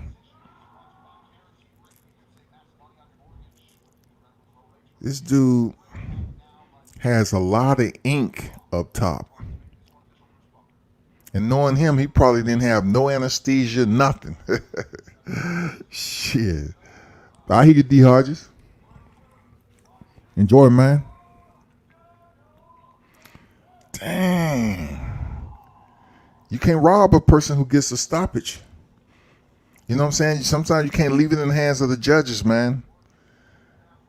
Roller Romero against Marinez today, robbery. I don't care who don't like it. That's a robbery. If you don't see that as a robbery, then you need to just disable your keyboard and turn off your PC. Throw your phone up against the wall and smash it.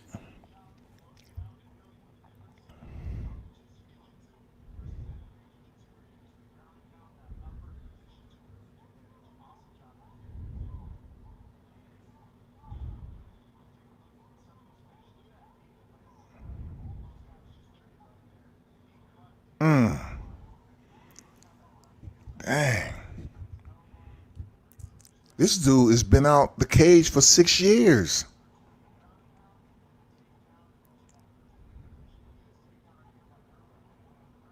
Herbert was able to get a very tight takedown, but when Pineda put him in the crucifix, man, that's one of the most perfect crucifix I've seen in mixed martial arts. Herbert could not even find any slack avenue to remove his arm. Benavidez fight has started, man.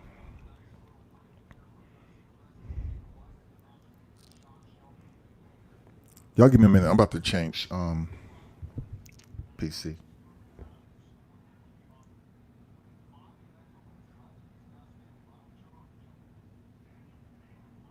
Let me see what Pineda has to say. His eyes closed shut, though.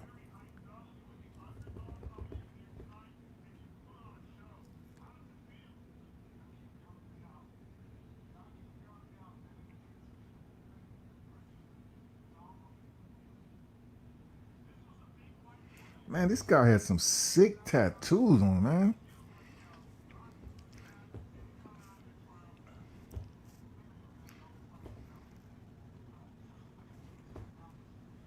Y'all hold on. I'm about to switch.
So y'all give me a minute, man. I'm about to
My fault. Appreciate that.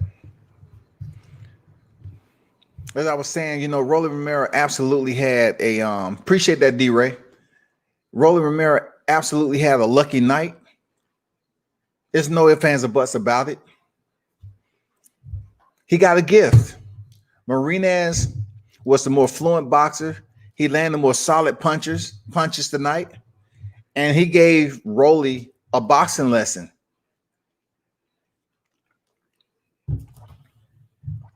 In my opinion, Rolly definitely needs to go back to the drawing board and learn how to work, on doubling up on his jab, doubling or tripling up his jab, and don't pretty much show his hand before he throws out the card. Like, he's trying to throw that power right hand every time he's turned his body to the left and he tried to come over the top with the right hand. He was very predictable tonight. Very predictable. And he was getting lit up, y'all. Romero was getting lit up. I'm talking about damn near the whole fight after the first round. And they still gave him the decision. And, I'm not going to lose any sleep over it. I'm just telling you, the fight fans, the boxing fans or whatever, it's just unfortunate that Dominican fighter, who is very good, I hope he doesn't just give up boxing and say, you know what, I put on the best performance of my career against a TMT fighter, and I know I won, my team know I won, but they robbed me. They robbed him. They robbed that man, yo. They robbed him. Oh my God, man. So let's get back to this UFC card, man. David Benavidez fight, man. I'm covering the UFC card. And so right now we're in the third fight on the card. So there's two more fights remaining after this until we get to the main event. So we have Junior Dos Santos and Jairzinho Rozenstruik. Yeah, the same one who went in there against Francis Ngannou, and he was knocked out in the first round like 40 seconds, y'all. Same dude. Let's see what happens. Let's see if he's able to redeem himself, y'all.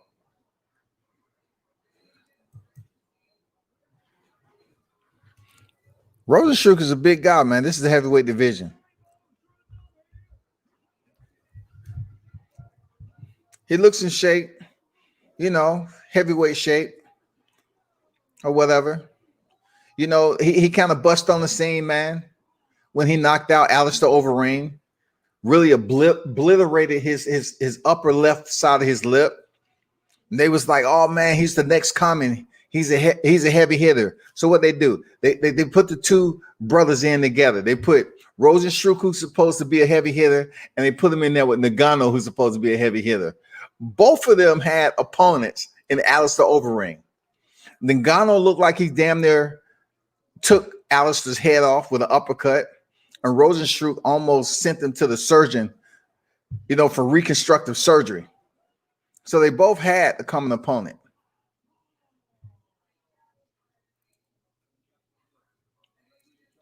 JDS is on deck right now. UFC 252.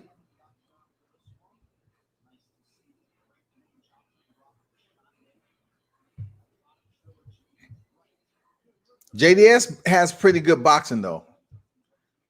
Let's see how he's able to work Rozenstruik. If he's going to allow him, I know he's not going to just allow him, but let's see how Rozenstruik handles the distance and experience of JDS.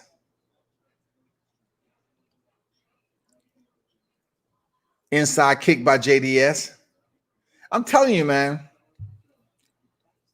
JDS, he's improved a lot, man. He was in tremendous shape coming into this fight. Rozenstruik might have that one-hitter quitter, though. He might have that one-hitter quitter.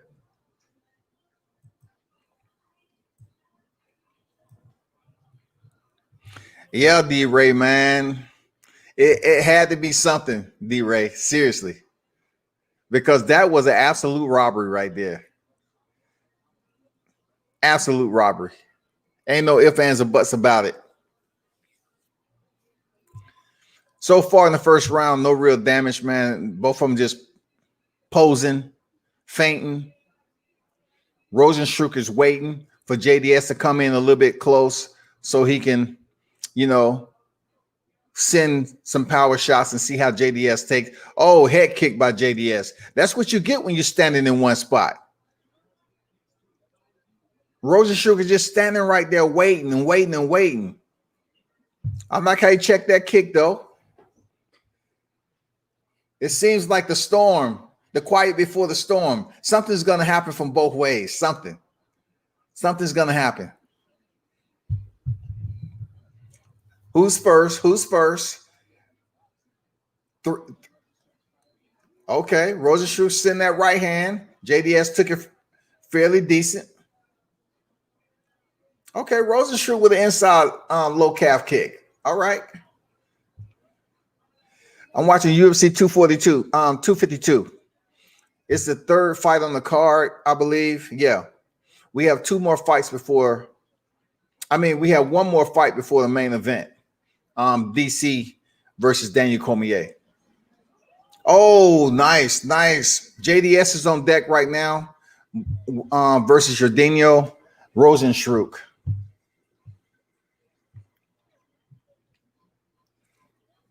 $225.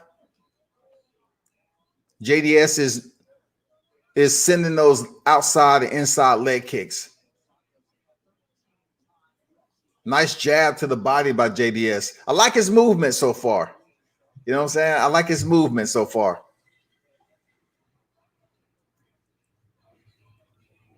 Both of them being very cautious, man. A lot of feinting going on. JDS lined him up with the right hand, This is mixed martial arts, so it's not as essential to close distance with a jab all the time. There's many other areas that you're trying to work for to earn the advantage over your opposition. So that's what we're looking at with JDS as he jabs to the body. Now, the good thing, this is the heavyweight division, so he doesn't have to really worry about Rozenstruik kicking him in the head or being quick enough to send the knee up the middle. So far, it's a very average round. Oh, Rozenstruik closes in with some power shots. JDS turns him off the cage, man. He won't allow the heavy-hitting Rozenstruik to get him up against the cage and land some of those solid shots. Oh, he hit freaking Rozenstruik and he took it. Man, that was straight on the jawline, man. JDS landed that shot. Rozenstruik took it. Damn. What does he have in his jawline? Anesthesia? We need that WCS interview with him. Who you got, Brockers or the other lady? Well, in that scenario, Brockers is just a low blow. Brockers is going for her 26th defense. I've never really been a Cecilia Brockers fan. I don't care how long she's been champion. It's just one of those things where the women's division is kind of dense, shallow. So her possibly breaking Joe Louis' record of 26 defenses when his was 25. Everybody's hyping it up that want to hype it up. Not me, man. I'm like, forget that. I'm going for opposition, really. What's her name? Maskell?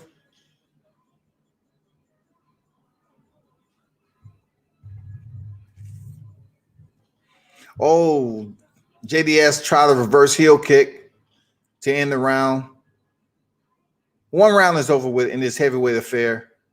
It hasn't been boring, but it just haven't really been anything over the top for me to sit up here and get you hyped up. But I can tell you, the main event is going to be fire. I don't know why people ain't trying to tune in to the UFC. And they busy want to look at Brockus and Mascal. Man, that fight is going to be what it is.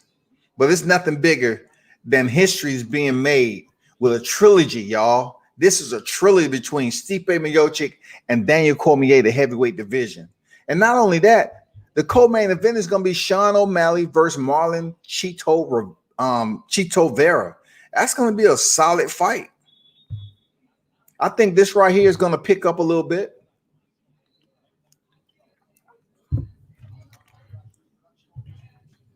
No one has really just unleashed so far. They've been very cautious. You know what I'm saying? They've been cautious. Let's see what's popping. Let's go.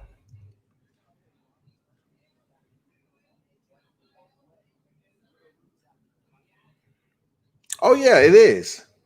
She's going for 26 defenses. Absolutely. It's not like I don't have respect for Brock. She's just not one of my favorite fighters in the women's division.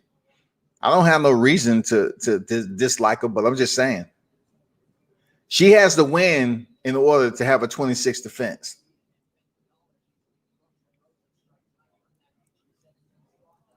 JDS with an outside calf kick. I like how he's sending that jab to the midsection. He may think Rozenstruik don't have a solid midsection. I don't know, but he's going down to the body, y'all. And look, he's not really using the same method that Francis used and just blitz Rozenstruik, because Rozenstruik went straight back and he got clipped on the chin. JDS haven't did that yet. But I think it may be in the plan. JDS respect this man's power. That's why he's making sure he keep his distance. Nice.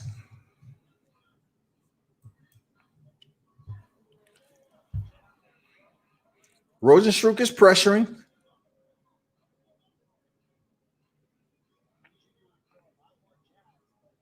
Man, this is a 3-round fight. Y'all need to go. Man, this is turning into, listen, this is turning into a Francis Ngannou. This is turning to a Francis Ngannou, Derek Lewis type of fight. Both fighters don't want to get knocked out. Rozenstruik's just been knocked out by Francis Ngannou, and he's being very cautious right now. This is what happens, man. 2:45 remaining. A lot of posturing, a lot of dancing around, fainting. I mean, oh, God, this is just turned into Ngannou Lewis all over again, man. No one wants to throw. No one wants to get too close. Oh, JDS with a solid right hand off the jawline of Rozenstruik. Rozenstruik took it. But, man, he has absolutely zero head movement on the radar. He's a sitting target.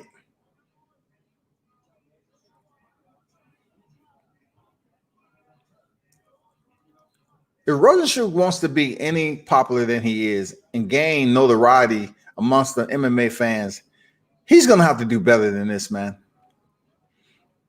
All they're doing is mirroring one another. Okay, there goes some shots. Okay, JDS is hurry up and out the pocket, in and out. I mean, you know, no real damage. Rozenstruik landing the right hand. Seems like he might have done some damage. Oh, I saw him put that chin up in the air. I see you up there doing the Derek Brunson. Oh, he knocked JDS out. He knocked him out. He knocked him out. Oh, he knocked him out.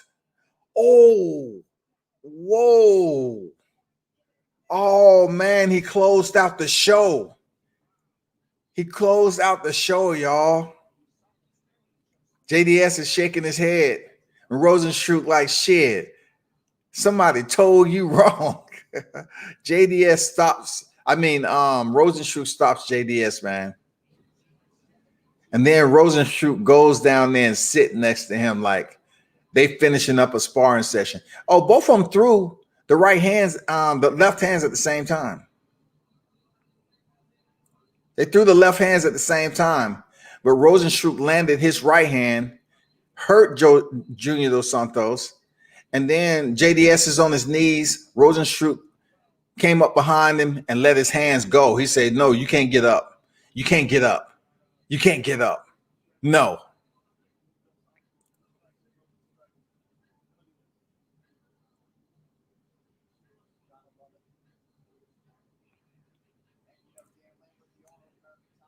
I mean, they got mad respect, sportsmanship. Man, JDS is a motherfucking legend. He's a vet. Rozenstruik is still trying to make his name, but it's good for him to get back in the winning streak right now. Real talk. That fight was turning out to be a tomato at first. You know what I'm saying? I'm like, damn. Is this the COVID buffet? I mean, we're not seeing anything.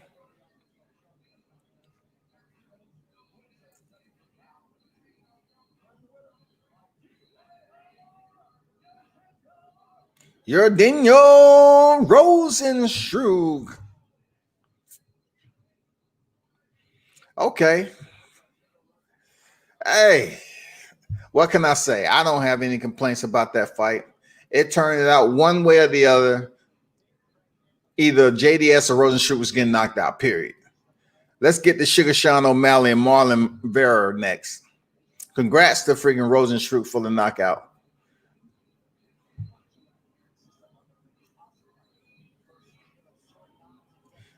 I'm glad something happened in the second round because that shit would have went to the third round with them still posturing.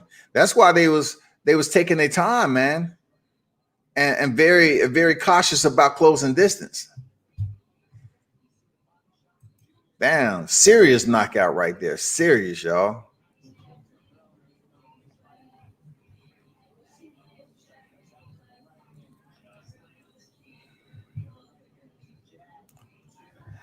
But hopefully y'all able to rewind that fight on Showtime.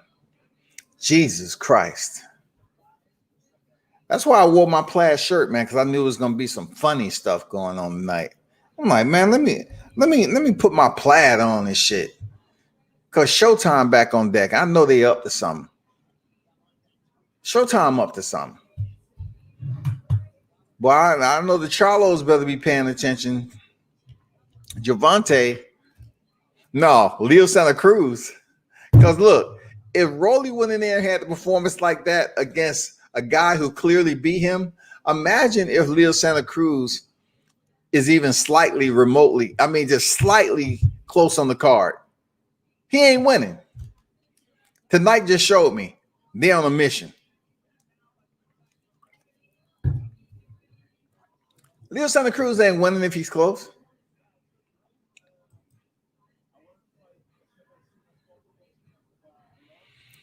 Damn, y'all.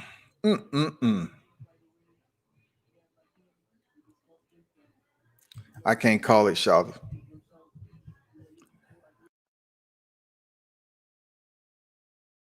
Sugar Sean O'Malley, and then we have the main event coming up.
Let's see who's next. Sugar Sean O'Malley in the building. Y'all pay attention to Sugar Sean O'Malley. He has the potential to be the next biggest star, man, just like Conor McGregor was at one time. Tall, rangy sniper. You know, Chito Rivera is going to be a tough fight for him. Seriously. If he makes this look easy, I'm nodding my head and say, damn, he the real deal. You know, he has the multicolored hair, man. He's trying something different.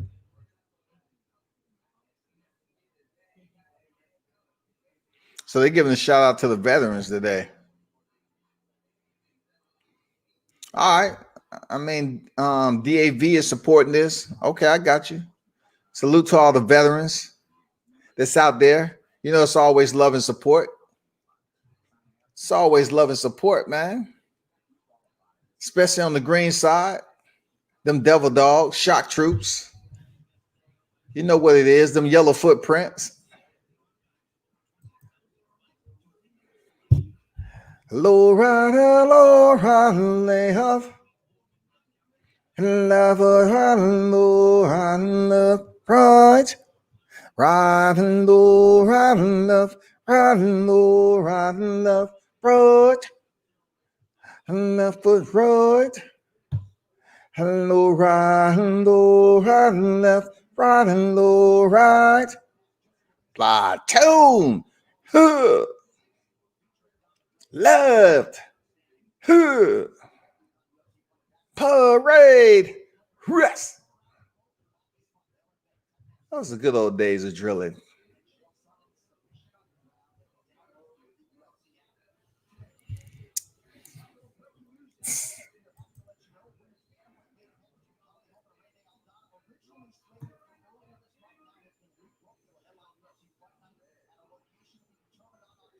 Holly Holm still fighting. I just been thinking for quite some time that Holly Holm, the amount of punishment she's taken internal to the cage, man, and everything in her boxing career. She was an 18-time world champ. It'd just be good if she leave because I think she's on the early stages of something. I don't want to say anything because, you know, when you put that prognosis out there, people take offense to it if you're not qualified to do so. But I just look at the way she hasn't really been pulling the trigger. And I'm just saying to myself, I'm like, what's going on, Holly? You know, what's going on with that shit? Like, you getting checked? Are you medically care? You know, how are you sleeping? How are you feeling? Because when she was in there and she failed to pull that trigger, like she kept her leg up in the air against Amanda Nunes, and Amanda clipped her with that high kick to the head. It was brutal. It was almost similar to Valentina Shevchenko and Jessica I fight.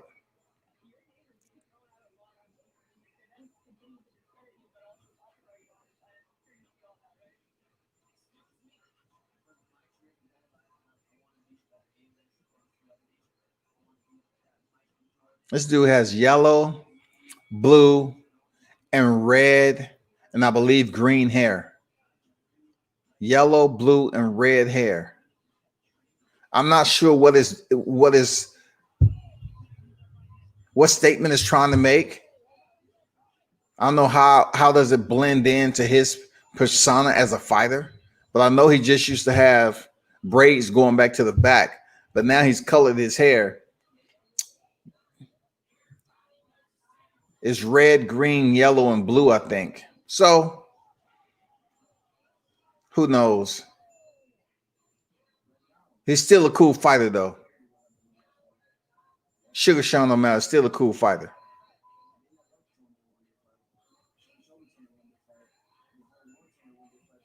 And this is going to be a damn good fight right here because he's mad because he got robbed in the other fight. This is going to be a good fight.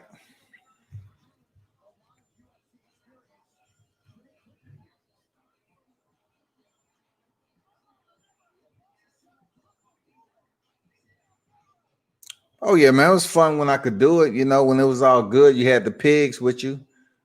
We call the recruits the pigs or the bus when we was moving the bus, you know. 85, 90 recruits sometime.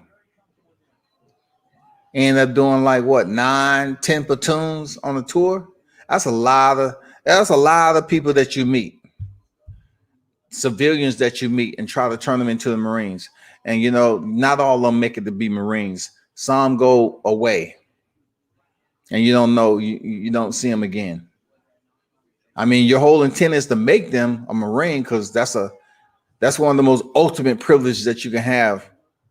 But not everybody's cut out for that rigorous training. And then as a drill instructor, your mindset is much different than it is now. You're much tougher, much short-tempered. Believe me, it was one of my best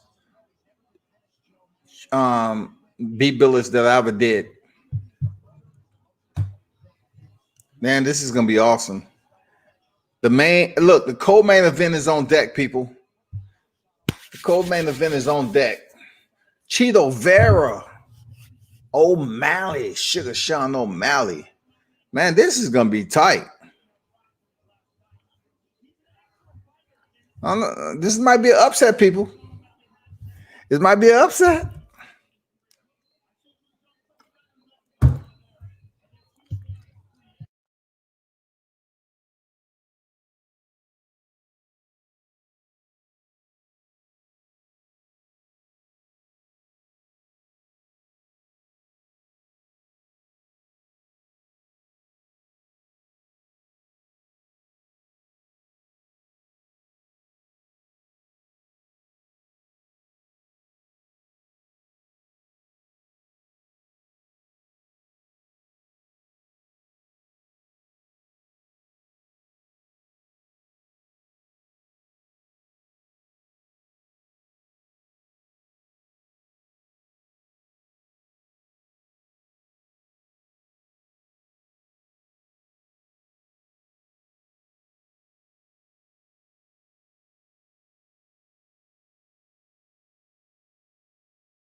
Let's go, Sugar Sean O'Malley, man. Let's go, man. It's late.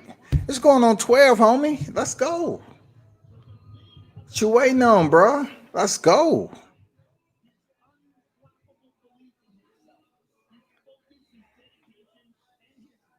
Man, Cheeto can. I'm telling you, Cheeto's that guy that can upset Sean O'Malley. He's still growing, man. Cheeto's a tough fighter. That fight before this that they say he lost, he didn't lose, man. He won that fight. So he's definitely going to be tough for Sean O'Malley. And Sean O'Malley has been a cool operator right now, man. You know, on his rise to this type of super notoriety. But he's still got a ways to go because he was out of the sport suspended for popping positive. He had a bad foot injury. So people are trying to bring him back into their good graces. And if he goes in here and defeat Cheeto Vera, you know, pretty handedly, people are going to start tuning back in to Sugar Sean O'Malley, period.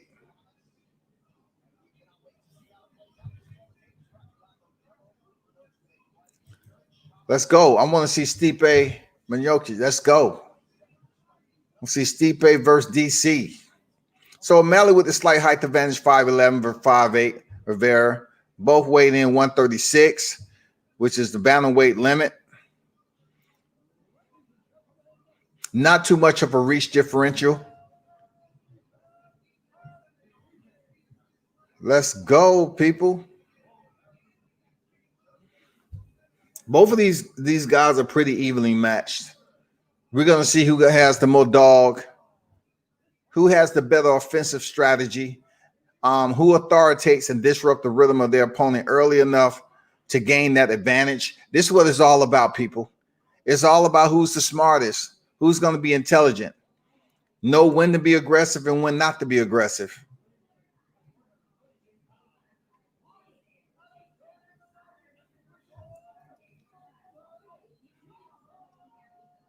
Marlon Vera said, let's go. I'm telling you, this is going to be a damn good fight, man. Sean always looked cool, calm, collective, though. Like, talk all you want, but when the bell ring, it's me and you. Just talk all you want. I'm going to communicate with you in a little bit with my hands and feet. Let's go, people. Herb Dean, the third man in the ring. This is indeed the co-main event, people. UFC 252 live. PPV, ESPN. Fighter start. O'Malley, Vera, belly on the inside. Oh, hard outside leg kick by Sean O'Malley already. And the one thing you should know about mixed martial arts, you know, some fighters switch stances all the time, some don't. But I can tell you, you know, Chito Rivera right now is fighting orthodox, and O'Malley already is switching stances and giving good looks already. I like how he feint in. He's doing the foot feints. He'll step in close as if he's going to set up to throw a kick, and he just comes back out. You know, just trying to get that feeling and reaction that he's looking for. Ooh, brutal outside kick by O'Malley. Nice. Teep kick, front kicks, whatever you want to call them. Both fighters are throwing them early. Vera with the right hand. He's talking. O'Malley's just keeping cool. He ain't got nothing to say to Vera. He said, I'm going to let my legs and knees and elbow do the talking. Oh, hard outside kick by O'Malley. Kick to the body. O'Malley is switching it up. Calm and collective. I don't think he's breaking down Vera just yet. Great distance gauging by O'Malley. Oh, kick to the body. Nice. That had a lot of sound effect to it. It seems like some ribs might have cracked in that shot. O'Malley is a cool hand Luke right now, man, the way he's striking. He's doing hand feints, foot feints, head feints. There you go again with the leg feints. He's just trying to make Vera guess of what he's trying to do next. Vera with the inside leg kick. That's just amazing. You don't see too much, you know, hand feints.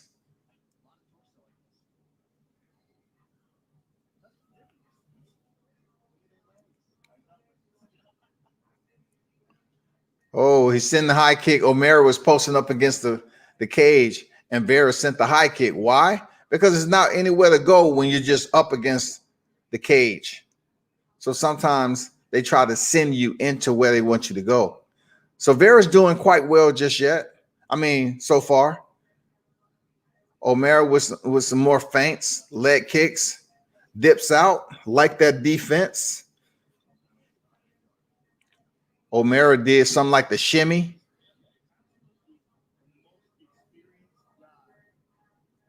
What was that?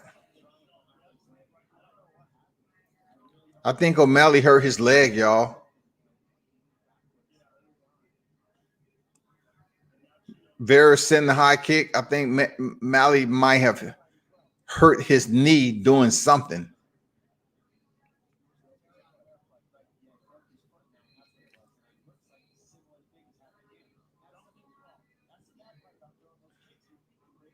Damn. I hope he ain't broke his foot. No, his toes are not broken. Oh, man. Vera is sending some hard low calf kicks, man. This is not looking good for O'Malley right now, man. Vera is thumping the side, giving some nice shin kicks to the ribs. O'Malley is hurt. O'Malley is hurt and is not looking good right now. I think he hurt his foot doing something. He's walking very gingerly on it. But whenever Vera gets locked up, we're gonna see how O'Malley handles it. He's tried to use his hands so far right now.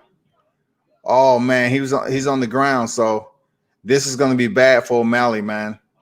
Oh, he crushed him with an elbow. O'Malley's hurt. Oh, Vera stops O'Malley, y'all. Upset. O'Malley got a hurt leg. Damn, man, this is gonna push him back so bad. Dang. O'Malley was hurt early. Hey, I'm just calling it. Marlon Vera with the upset. You know what I'm saying?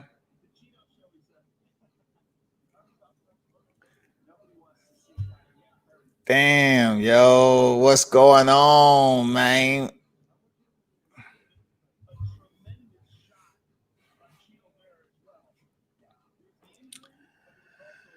There has been quite the upsets tonight.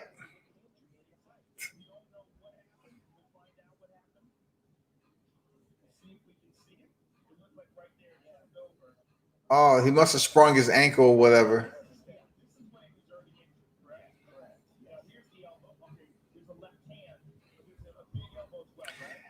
The good thing about that fight ending the way it is just tells us that Stipe Miocic and Daniel Cormier is up next. Yes.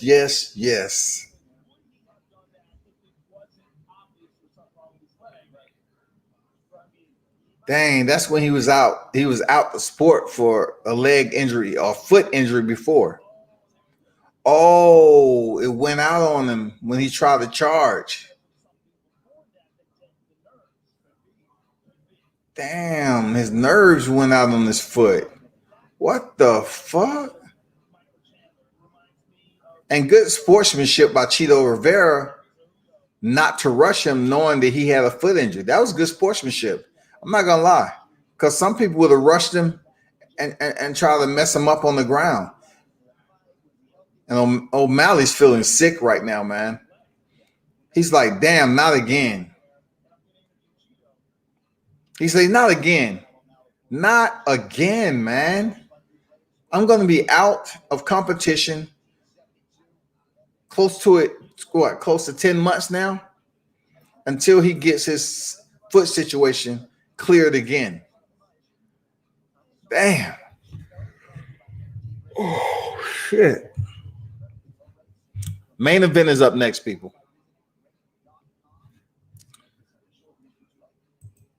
Y'all be sure y'all tune back in.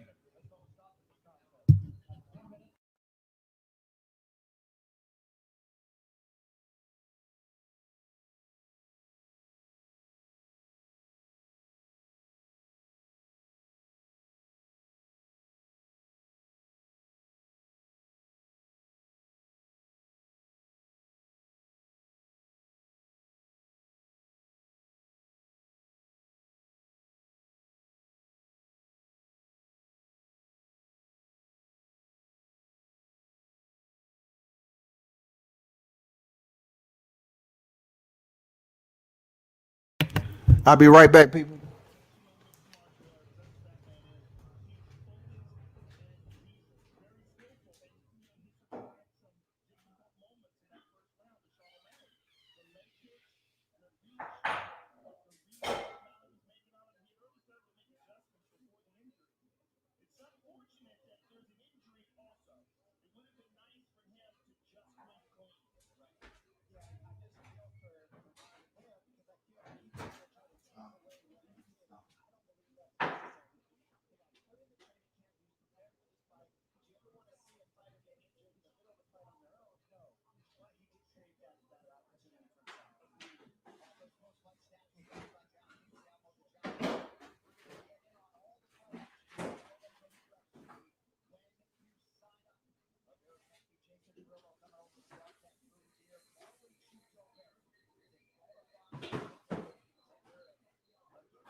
Yeah, DC would be upset. Absolutely.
No, D Hodges. It's next though.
It's going to be ridiculous. Israel Adesanya and Paulo Costa.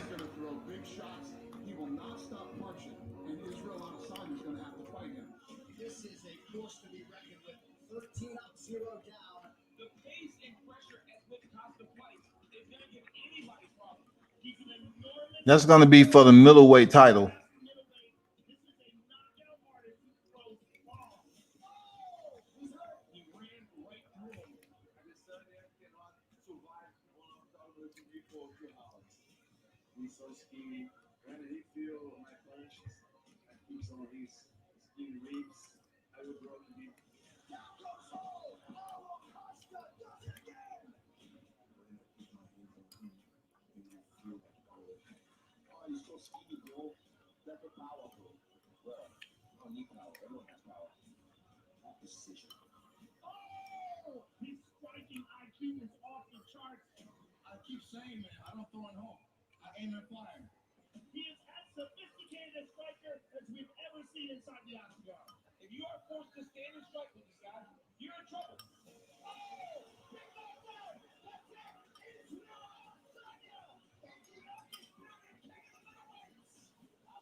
The good thing about what's next is the main event, the fight that we've been waiting on for months.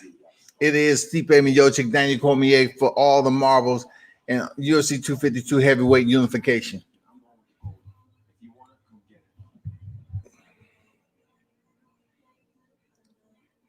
It's been a while, man. We actually have a trilogy taking place. A rivalry that blossomed when he was defeated by John Jones twice and then decided to move up. You know, even though it's 1-1, though, they ruled one of them no contest. He moved up the heavyweight to be champ and was able to get the win. That blossomed a rivalry. Why? Because Stipe demanded a rematch, got it, stopped him in 4, and now tonight is tonight. Tonight is a big fight, y'all.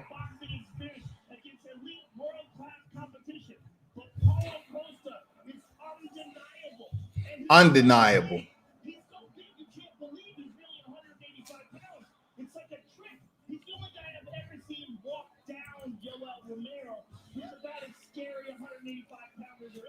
Israel Adesanya, I'm not sold on Izzy yet. I like him as a fighter. He's pretty good, but I think I'll be sold on him a little bit more after he fights Paulo Costa. Paulo Costa is a huge middleweight, but Israel Adesanya is a surgical striker. Surgical striker. Let's go. Let's go. Let's go, people. Let's go. Bring them out. Bring them out.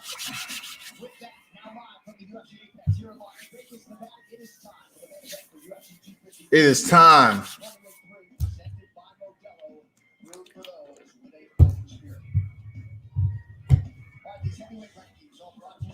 People, get ready to hold on to your seats. Hold on to your seats. It's about to go down.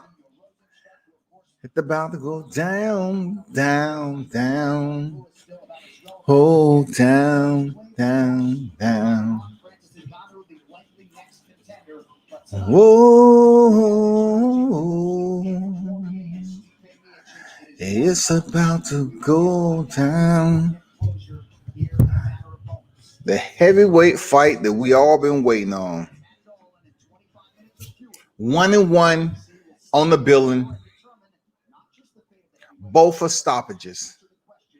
That's what makes tonight pretty damn good because both of them earn stoppages.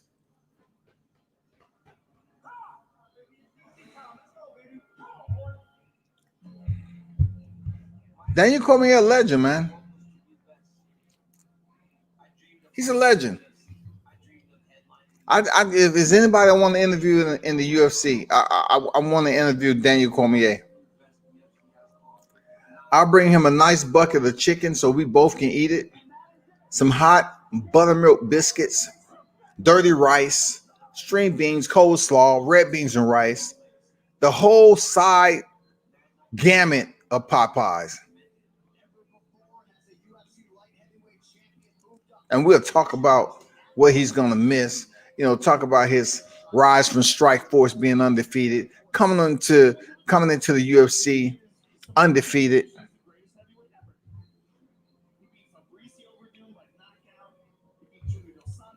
That's what I want to talk about.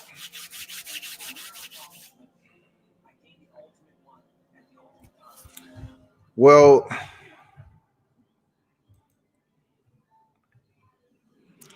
I found out right quick for you.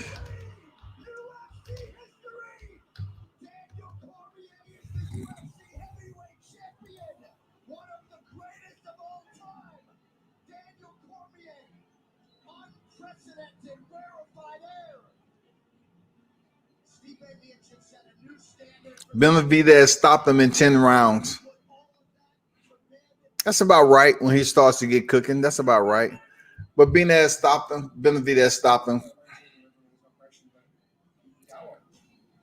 He leaves with the win, but will be absent with his belt.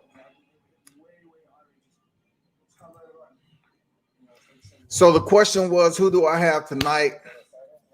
I'm not good with predictions. Oh, I'm not good with predictions, man. I'm not good with predictions, man. It's a 50-50 fight. You know, I'm just going to let it play out, man. It's a 50-50 fight. It doesn't make a difference if I make a prediction or not. Most of the time it's wrong.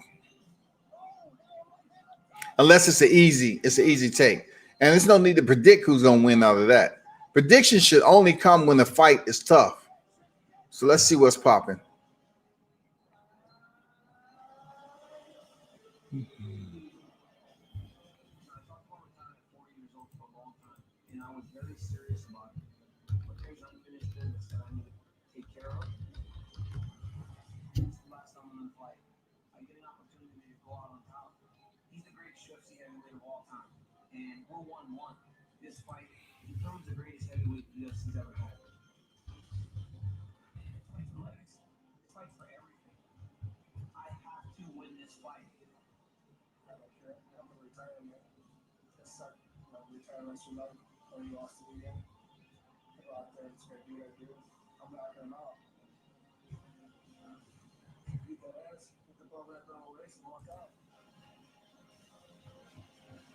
McCaskill, what happened? Who won? Who won? I know y'all have the results.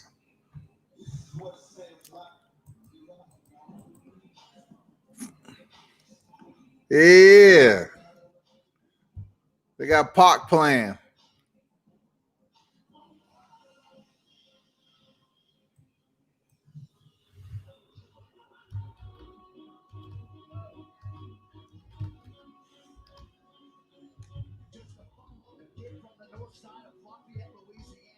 There you go, DC.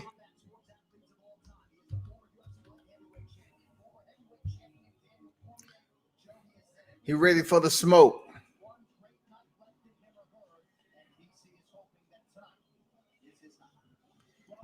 Let's go, DC. If it's going to be your last fight, make it the best ever, man.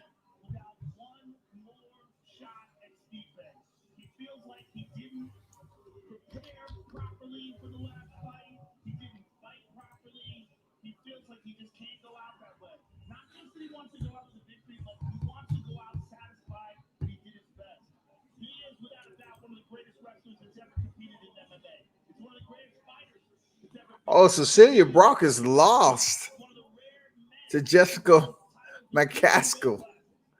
Majority decision. So guess what? I guess that 26 defense is out the window now. And yes, respect on her record and what she's been able to do, taking her first loss, moving back to the mixed martial arts. So D Hodges, yeah, Benavidez, he finished him in 10 rounds.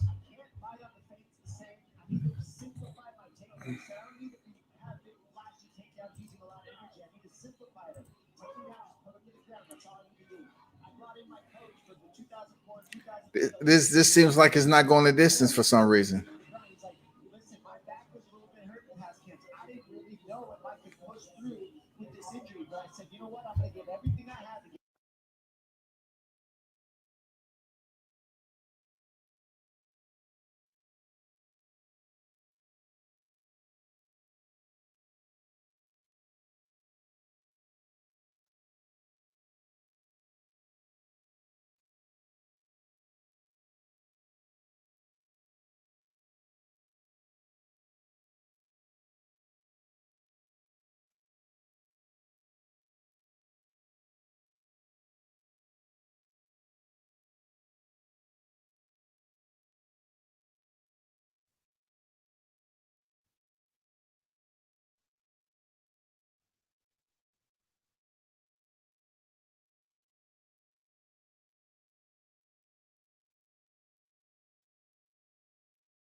I'll just say he's not a bum. He did a Charlo loaded up on the punches too much. I never said he was a bum. Chump killer in the building.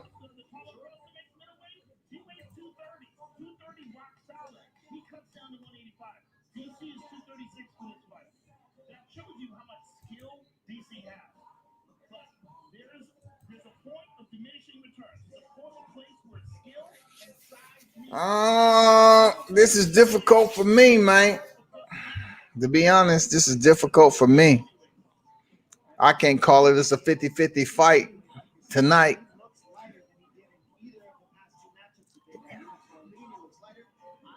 He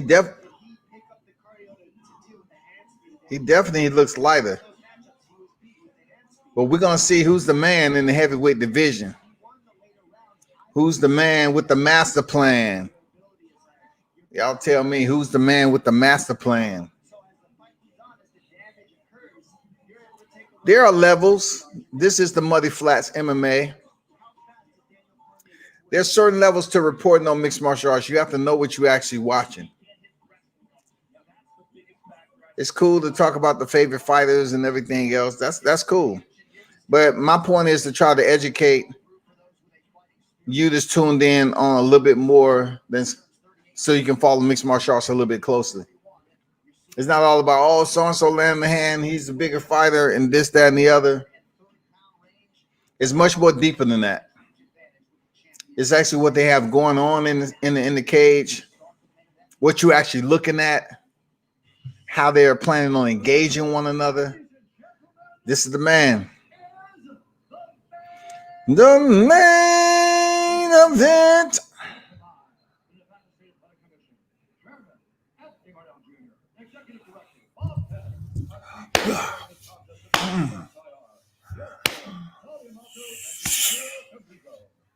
Let's go. Slide down.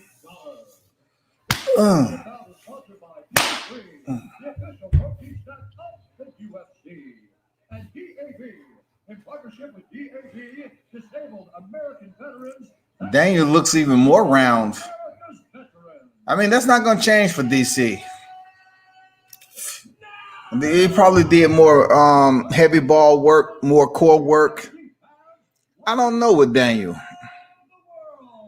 This is the moment you've all been waiting for. Live from the UFC Apex in Las Vegas.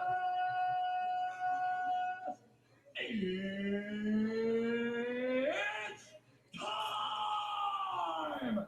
5 rounds for the undisputed UFC heavyweight championship of the world. Introducing first. My heart breaks with DC. My eyes with the champion. DC just gives you that look like he just returned from Five Guys, and the burgers are sitting right there. But he's a legend, man. I respect DC a lot. I do. I respect DC a lot.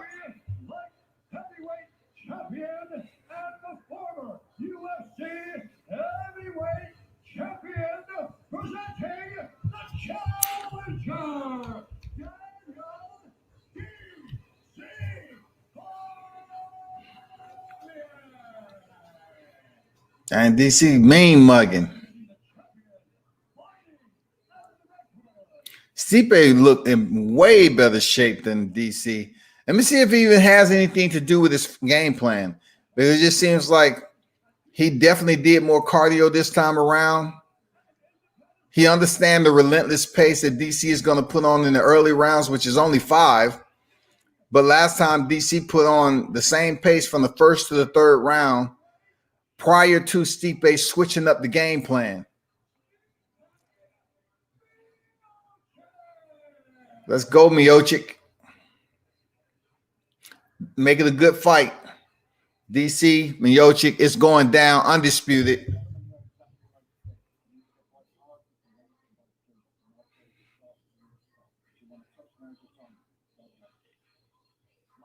Game time. Game time, shouty.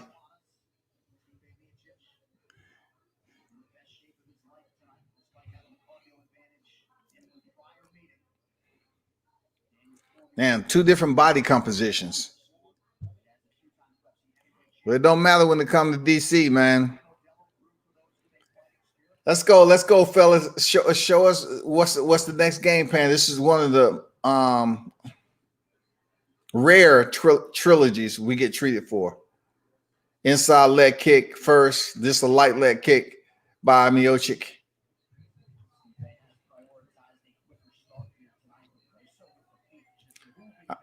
Daniel's moving slower. You know, the slower he moves on the early rounds without punishment, the more energy he's going to have later on. Believe that.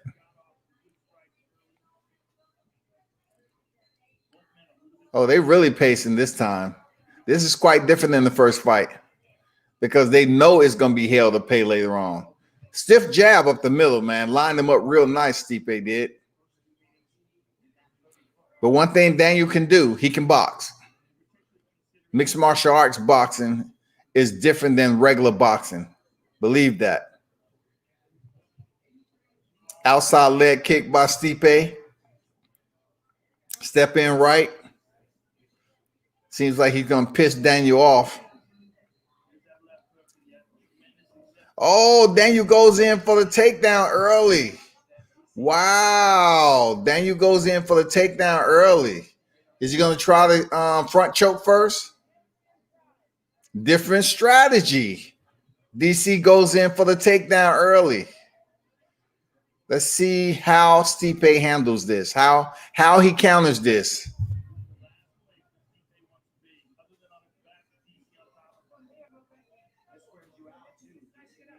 So Stipe is just trying to hand fight a little bit up against the cage, kind of relieve the pressure. He framed fighter split back in the center cage, called a reset. Jab to the body already by Stipe. So now that we know in the first round, DC decided to go in for a takedown, which really didn't happen this early in the first fight. But it happened in the second fight. But I think it was around the third round. Nice 1-2 combination by Stipe. He's going to the body early. Stipe to the body. Straight jab to the body. Sound like hitting a bag of Idaho potatoes.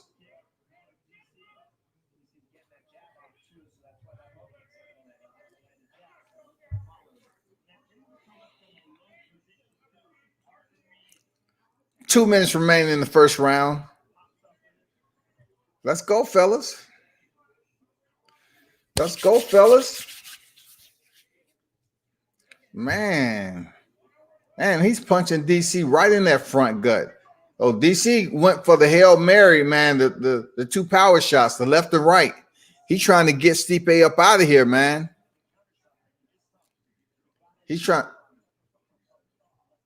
Poked him in the eye already again. Listen, Daniel Cormier poked the man in the eye again, and also the same thing happened the last fight.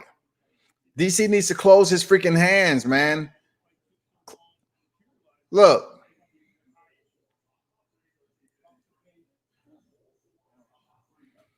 He's trying to post with his lead hand, man, and putting fingers in Stipe's eye.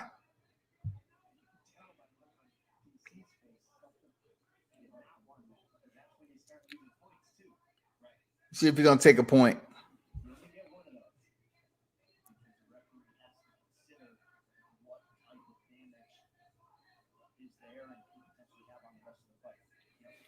I hope it doesn't affect how he goes on in the fight.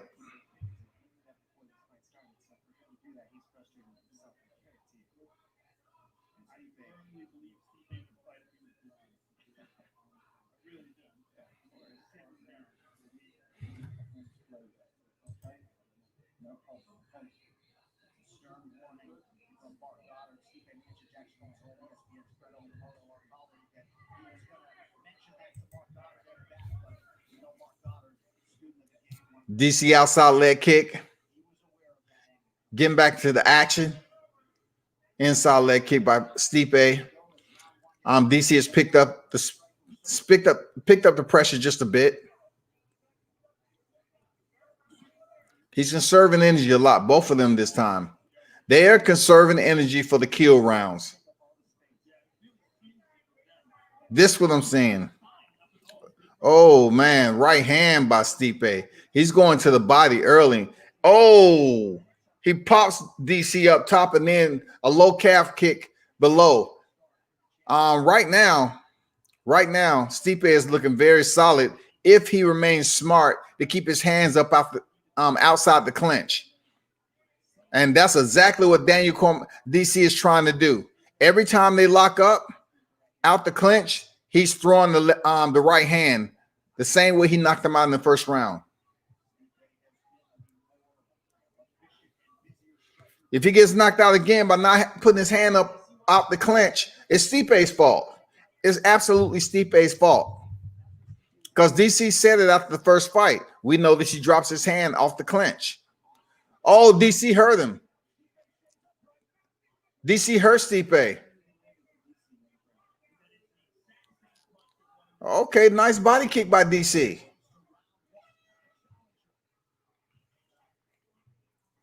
Good first round, man. Stipe he's just got to fight smarter.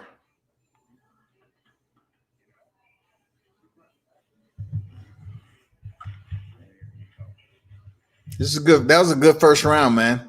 He's gonna have to fight harder.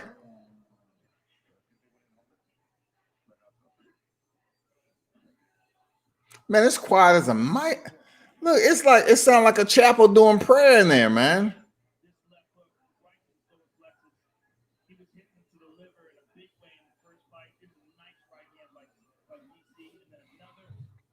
Four rounds to go.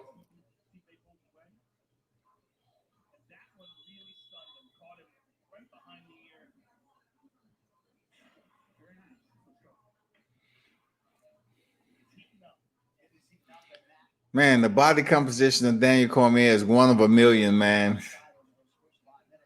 This dude is one of the legends of the sport. And just to think he used to cut weight down to 205. Amazing. Stipe back with the inside leg kick. Posturing from both fighters, man. No action so far. 440 remain in the second round. Kick to the body. Oh my God. This is turned into now Stipe lightly kicks Daniel in the cup.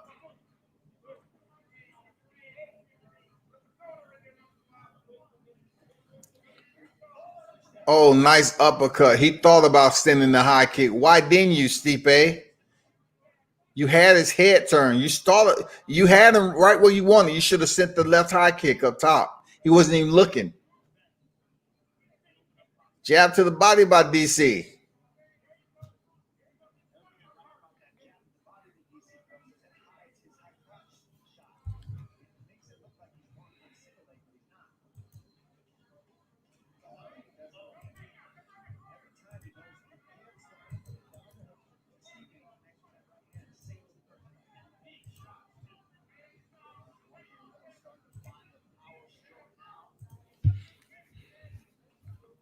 Oh, great mechanics.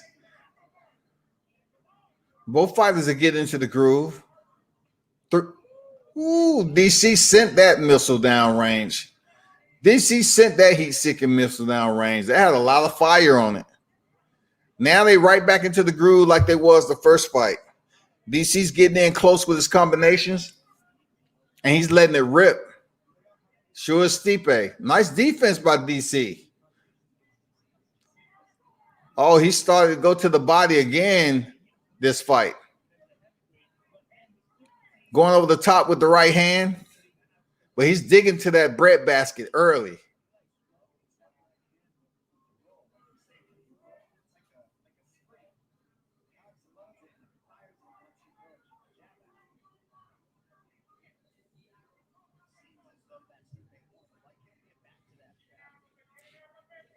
This is a very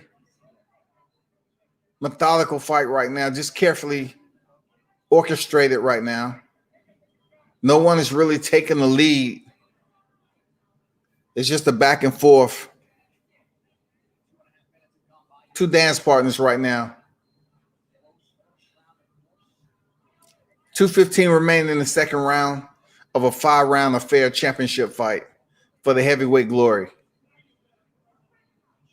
DT is extremely sneaky with his dirty boxing. Very sneaky. Nice, solid 2-punch combination land by Stipe, man. This is a high-end fight. It just feels like someone's getting knocked out. It just feels like it. The pace is picking up. These guys is cutting angles differently. I'm like what I'm seeing from two heavyweights. Daniel tried to send that right hand again. And Stipe barely missed it. It didn't look like he was slipping it per se, but he absolutely slipped it.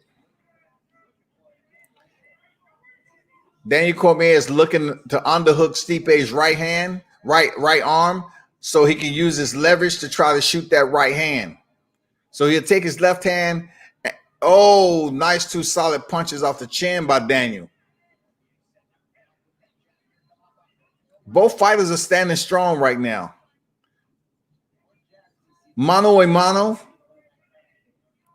shot for shot. Man, Daniel changes levels, man, as he going in for a shot. And then he landed the right hand up top off the jawline of Stipe.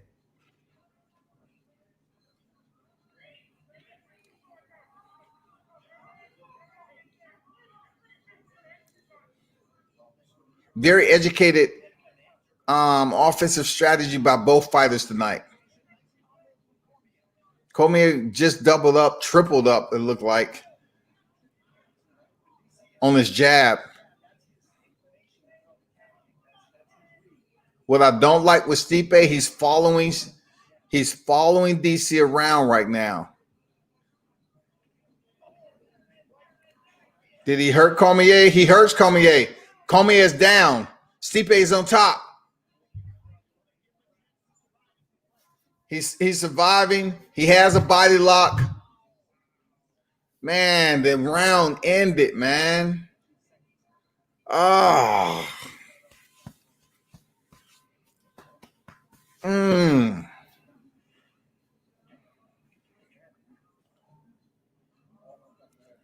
DC's not looking too good over there in the corner right now.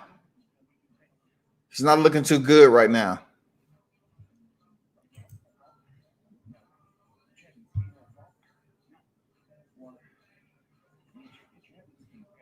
That's the first breakdown in the fight so far. If we're going to look at, who drew first blood, that's it. That's it.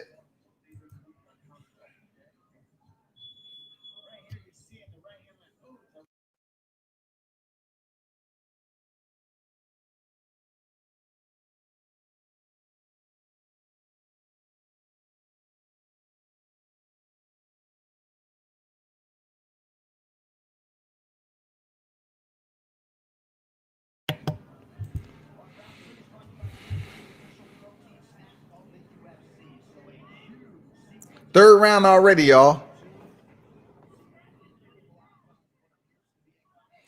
Jab to the body, Stipe. Starts up with inside leg kick. Off the back foot is Daniel Cormier. He's trying to see if DC is hurt. DC is dangerous when he's hurt. He's trying to land that overhand right, and Stipe has to be smart about that. But Stipe believes that DC is still hurt somewhat. I do believe he's feeling those body shots just a bit. But don't even think Daniel Cormier for 1 minute isn't being smart. He's still dangerous on the inside, man. Still smart. Fighters exchange on the inside. It's getting real testy. It's getting real testy, y'all. Oh, nice knee to the body and then punch combinations up top. Stipe need to keep his distance. He's going mano a mano with Daniel Cormier, DC right now, and it may not be a good idea to do that. It may be a bad choice to do that since you hurt him in the last round. We're in the third round right now. Fighters clinching on the stage. I mean, on the cage. It's probably, it's a little rest period. It's not too much going on. Stipe with some shoulder thrust. Same thing that happened in the last fight, to be honest. The first fight didn't last long enough for it to be a clinch. Like a long clinch like this. Let's go, man. Let's go.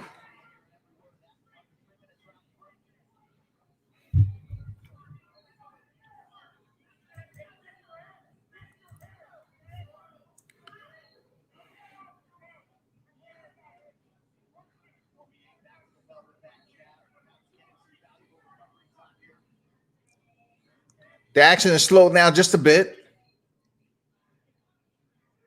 DC working off the back foot. Stipe rushes in.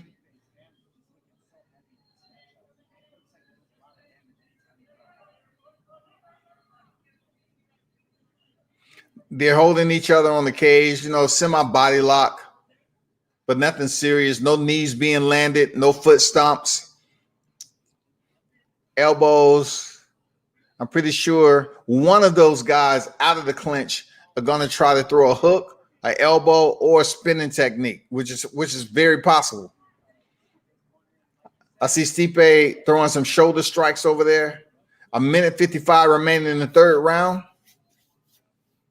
Some light knees by Stipe. Come on, fellas. We didn't pay for this to be dance partners.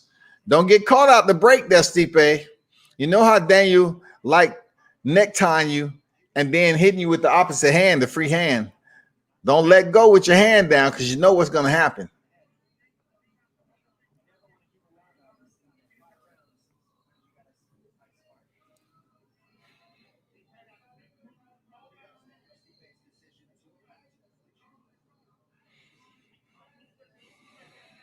Oh, Stipe called him off the break this time. The same thing Daniel did to him earlier. He wanna break and then land the right. Stipe returned the favor. DC with inside kicks. Stipe is pressuring. I mean, not pressuring. DC is. So when DC pressure, that's usually what he's doing in the first, second, and third round. Now he's starting it up in the third round to pretty much take it to the end of the fight to see can he break down Stipe.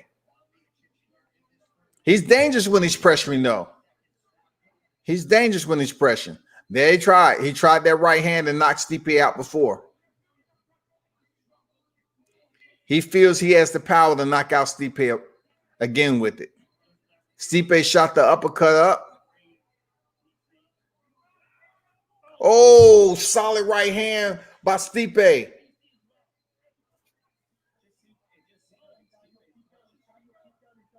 What happened?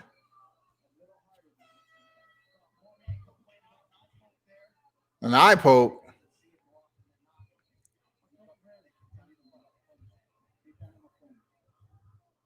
The ref told him, sit down, my friend. Well, this is the fourth round, man. This is the fourth round.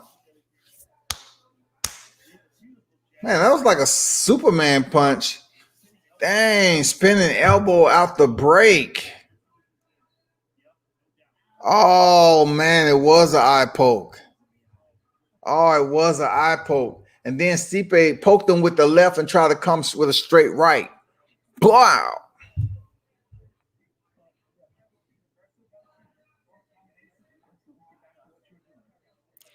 Hey, D-Ray, you have to understand, it's MMA judges, man.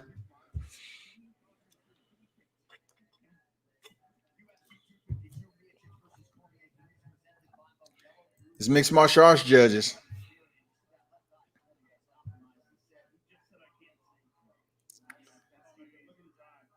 Oh, snap. DCI is jacked. I hope the doctors don't come in and take a look at it and then rule it a poke. And they're still fighting right now, but I'm just saying I hope. Let me see what the ref gonna see. You know, they'll probably come around and take a look at it or whatever. Stipe hasn't really. Oh man, every shot that's thrown, you think it's gonna be a knockdown, a knockout.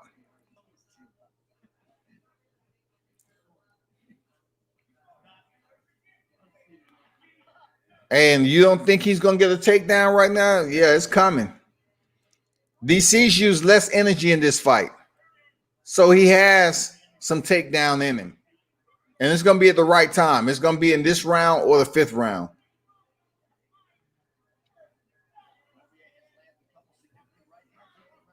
You better get out there clinch, Stipe, because you know DC is gonna try to get the underhook and fire off that power shot with the opposite hand is free. I don't blame him, man. So they conserving mad energy, man. It's 340 remaining in the 4th round. They conserving mad energy right now. Like, here go the blitz. DC is pressuring. He's blitzing. Oh, Stipe sent the 2-punch down the middle, man. Left and right down the middle. Straight right hand by Stipe. He better keep that damn hand up before he be sunbathing under the lights there, Stipe. It's too late to be going to the beach right in the center of the cage. Oh, nice shot to the body by DC. All right. Low calf kick. DC trying to go up top. Oh, it seems like Stipe kind of stunned DC there for a second. I'm not sure. He's still pushing forward. 2:45 remain in the 4th round. This may be where a takedown happens. 2:30 remaining in the 4th round. This may be where the takedown happens.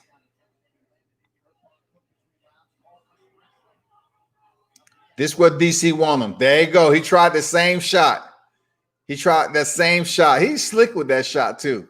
He underhooks the right side of Stipe Miocic and then uses his right hand as free to try to knock his ass out.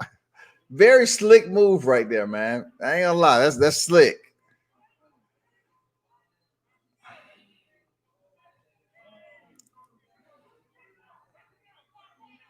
Oh, hard shot by DC. Hard shot by DC.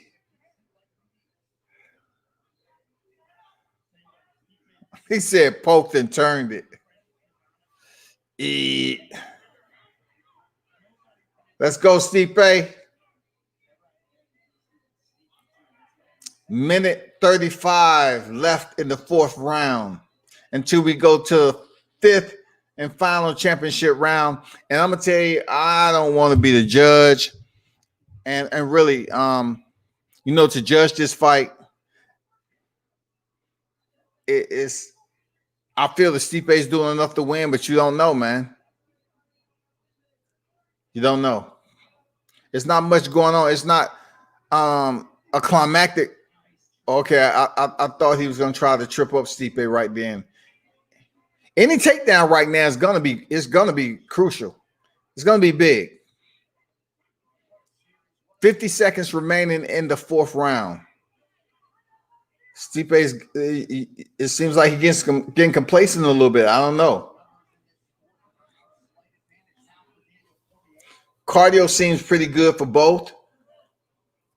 35 seconds. They really haven't had the high energy put out, but the 5th round, I see both fighters pressing the pedals, man, popping the NOS bottles,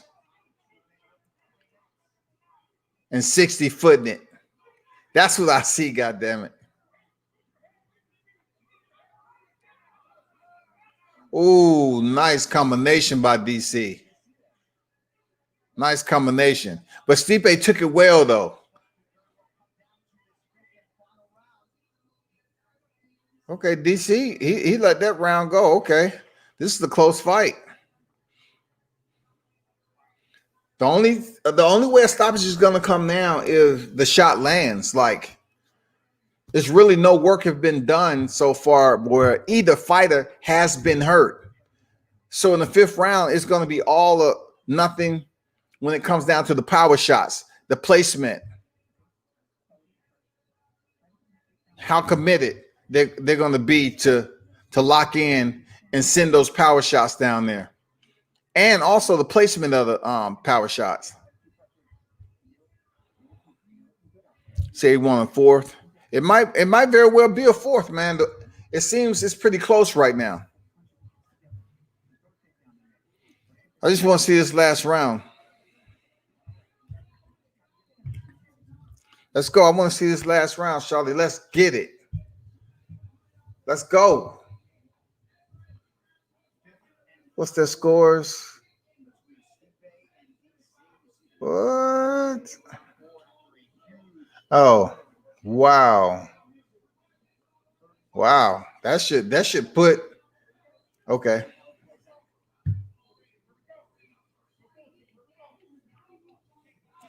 Both fighters seem like they have enough left. They're moving around pretty good. But this is the last and final round. The fifth round of the Undisputed Heavyweight Championship. Stipe he's setting up the chessboard right now. Stipe is setting up the chessboard. You can see it. He's setting up the chessboard. Daniel Cormier was some nice solid shots. Stipe is setting up the chessboard for the fifth round. You can see it. He knows what he want to do. He just want to wait for the right time. Oh, man, two solid jabs down there. DC is pressuring them, giving that. Look, DC is giving him that first round pressure of the last fight. Now he body locks. A takedown is bad right now for Stipe. Stipe turns him in. Get the underhooks. I'm wondering if he's going for the takedown since DC is known to be tired in the fifth round. That's what I would definitely want to know.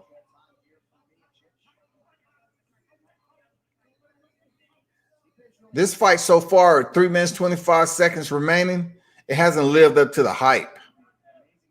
They both took it easy.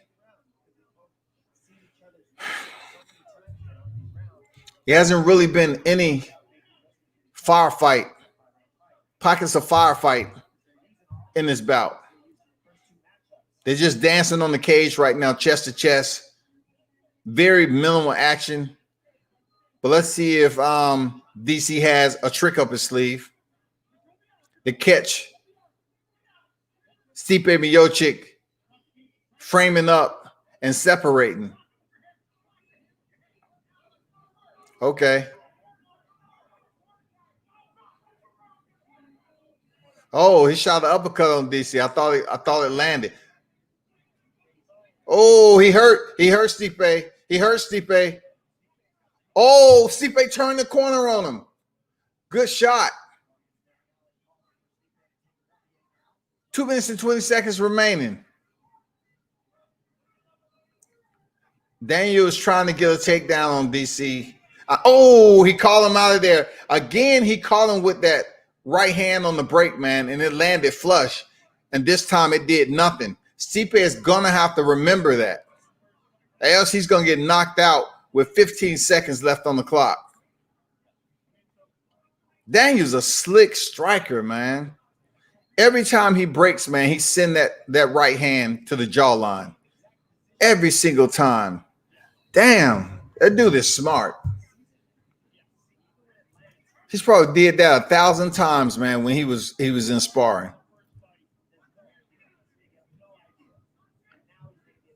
Yeah, it's possibly 3-1. Oh, nice, Stipe. Nice. Oh, man, they both exchange. 120 remaining. Daniel is on the run. Man, Stipe tags him up again.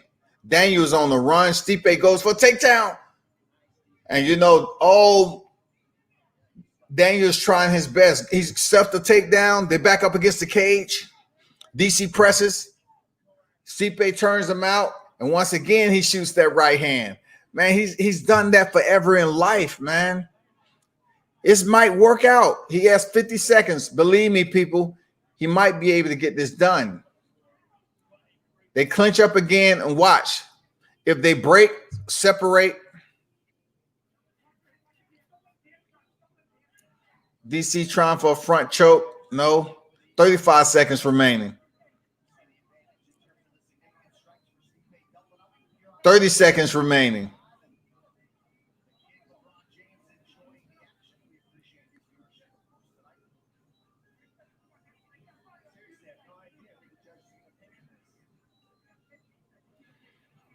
Oh, man. God. Shit. Oh, damn, man. I thought the heavyweight fight was going to be better than this. They took it easy. They took it easy. Let's see if they're going to bless DC out the door with the heavyweight title against Stipe. I don't know, man. I mean, I guess between both fighters, they fought smarter. You know what I'm saying? They just delegated their strategy a bit different and more patiently to conserve energy throughout the 5-round affair. That's the only thing I can think of. I mean, it wasn't like it wasn't any punches thrown, but it just comes down to it lacked the vigor from the second fight.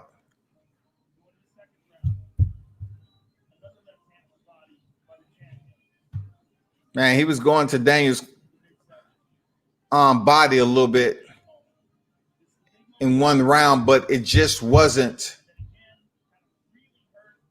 He had Daniel Cormier hurt, man. It was almost a replay of the last fight they had. Superman punch. Very nice. It might be 3-2, man. It might be 3-2.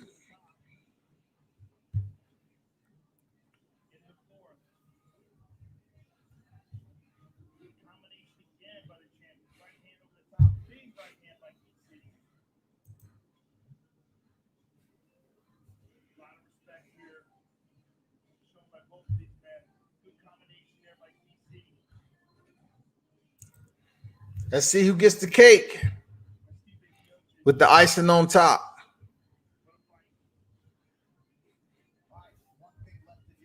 I know Stipe is going to be hurt if he loses the title. None of them know who won. None of them. Neither one of them know who's won.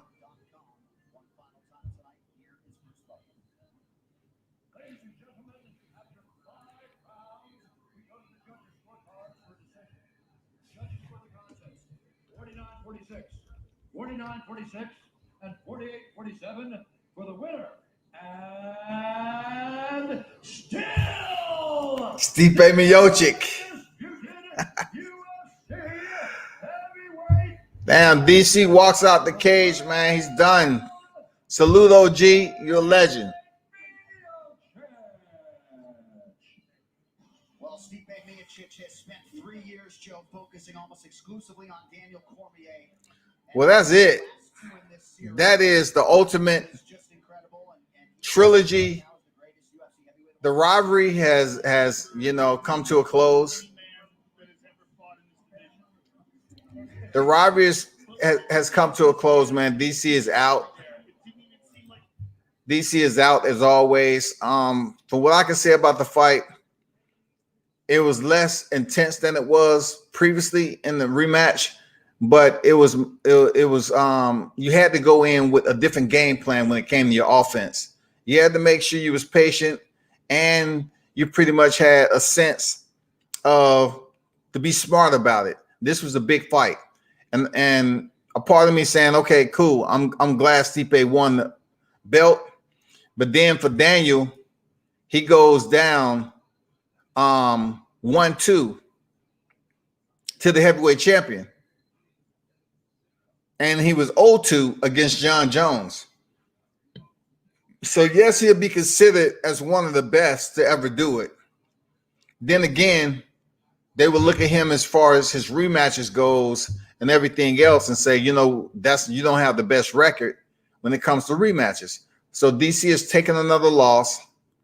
He's lost to John Jones in his career, and he's lost to Stipe Miocic. So the only losses that he would have on his career, if he had all of them, he'd have 2 from John Jones, and he would have 2 from Stipe Miocic. Let me see what he has to say. Into the fight. Wasn't much different. You know, look, I mean, I can't see. So he did a good job. You know, he was able to clinch and hold me against the side of the octagon for a long period of time. And I believe that separated those close rounds. You know, I felt like we were going pretty good, but then when we get those clinch positions, he was going double underhooks, which is something he didn't do in the first 2 fights. You know, usually we were going over under, and I was able to get away, but tonight he went 2 under, so gave me some trouble. You utilized some of your wrestling in the first round. Yeah. Was the game plan to do that in every round? Appreciate it, man. What was the game plan? Since they know each other, too good for a great fight. Yeah, they do. I agree. Easy takedown, but then he did a good job of not overextending himself and not giving me positions to go get the leg. Now let's go to the eye. DC don't like. Look at my eye. It's pretty significant. Yeah, It's pretty nasty. I couldn't see it. DC don't like to have post interviews after he lose. He just ain't the best. It's black. If he wins, cool. He's the happiest person on land. Give him a lollipop or 2 and a bucket of chicken, and he's good. I told Mark that he told me when he said he thought it was a punch, but then after the fight he said, yeah, he said I saw it on the replay, so I just can't see out of my left eye, so it doesn't matter. Whatever. It is what it is. What are your feelings right now after this incredible war, the rubber Yeah. match? It just sucks, you know.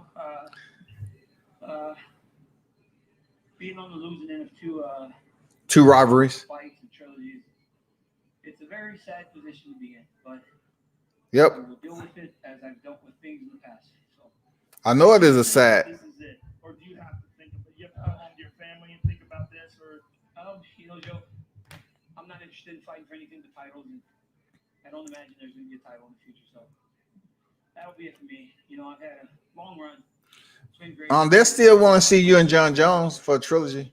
I mean, for a third. it was a great Even though you 0-2. fight. You've been a great champion, and you will without a doubt go down in history as one of the Salute that OG. You have been a great champion, man. Do what you do. Thank you, sir. Enjoy retirement, man, and don't look like Prince Nassim Hamed out there, you know, looking like you work for a bakery and test all the damn donuts before they leave the damn assembly line either. You have to have some discipline in that, DC. Don't blow up and start looking like a Manuel Yarborough that used to do sumo wrestling. If you look like this in competition, you better chill when you really get out of in retirement. Stipe Miocic. See what Stipe Miocic got to say. There you go. The greatest UFC heavyweight champion of all time, without a doubt. Now, how does it feel? Tired? Tired? Yeah, I go home. I can totally understand that. Was there anything about this fight that was surprising to you? No, I mean, honestly, he's a hell of a fighter, honestly. I wish him nothing but the best. God bless him, you know, he had a baby in October. God bless him for that, you know. He was a healthy baby, lives a long, happy life. He may be champion, amazing ambassador. Another guy, I have no ill will towards him. I know we had a thing for the trilogy, but I think that's what makes it better. No, he's a tough dude, you know. I need to kick more, try to check those more. I knew, I think you knew. He had that first takedown, but I got that back up, so I wasn't really too worried. I think you knew that he's in for trouble if he tried to take me out again. What was the game plan going in? I appreciate it, D-Ray. Thanks for stopping through, man. I know it's late. To vary your approach in any way? DC about to own 5 guys for real, man. After he finished, it might be 6, 7, 8 guys. I had no idea what I was doing. But if he looked like that on his last fight, One of the things about these crazy heavyweight fights, man, he's really gonna blow up from now. winning the rubber match, cementing your position, not just as the UFC heavyweight champion, but as the greatest of all time. Where do you go from here? Do you have to go back and think about this and rest and relax with your family, or do you have a game plan in your head? My game plan is getting up early as shit tomorrow. I'm sorry for the time for last night. Sorry. Wake up early tomorrow. Get up at 7 o'clock. Go see my baby girl. Miss her all week. Celebrate my birthday on I think Wednesday, the 19th. And I'm gonna let Stipe talk the way he talked, man. This is just my summary. You know, Sean Malley takes a step back again, literally with his hurt foot. Chito Rivera gets the win. Salute to Chito Rivera. And also in the main event, Stipe Miocic retains his heavyweight title. And, you know, he's the best heavyweight ever in the UFC. He's the best heavyweight ever.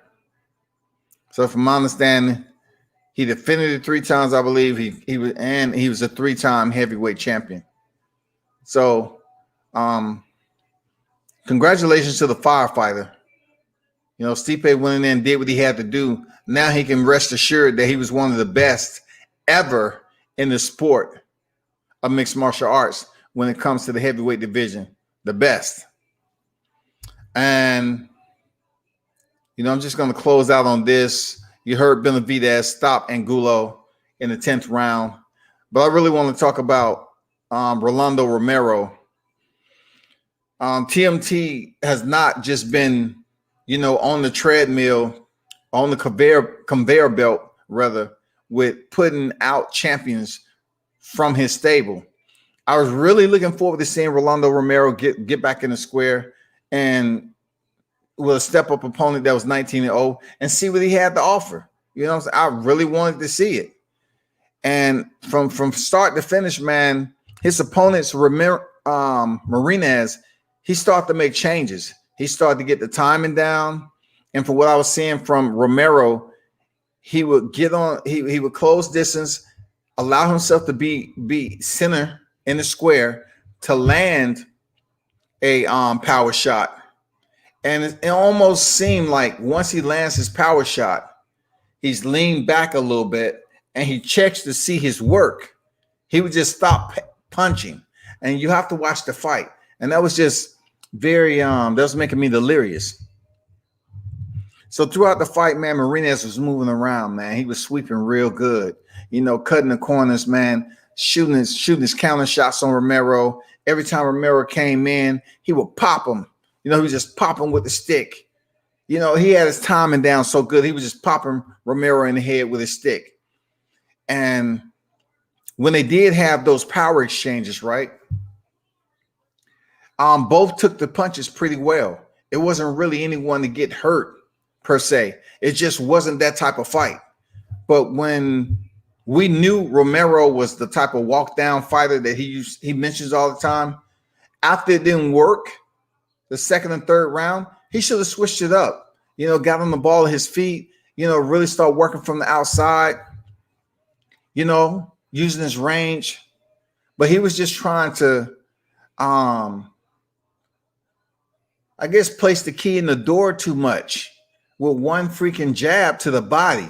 That's just what it seems like. He was just trying to place that one jab to the body. Like, when are you going to get in close enough to throw a jab and then shoot the right hand?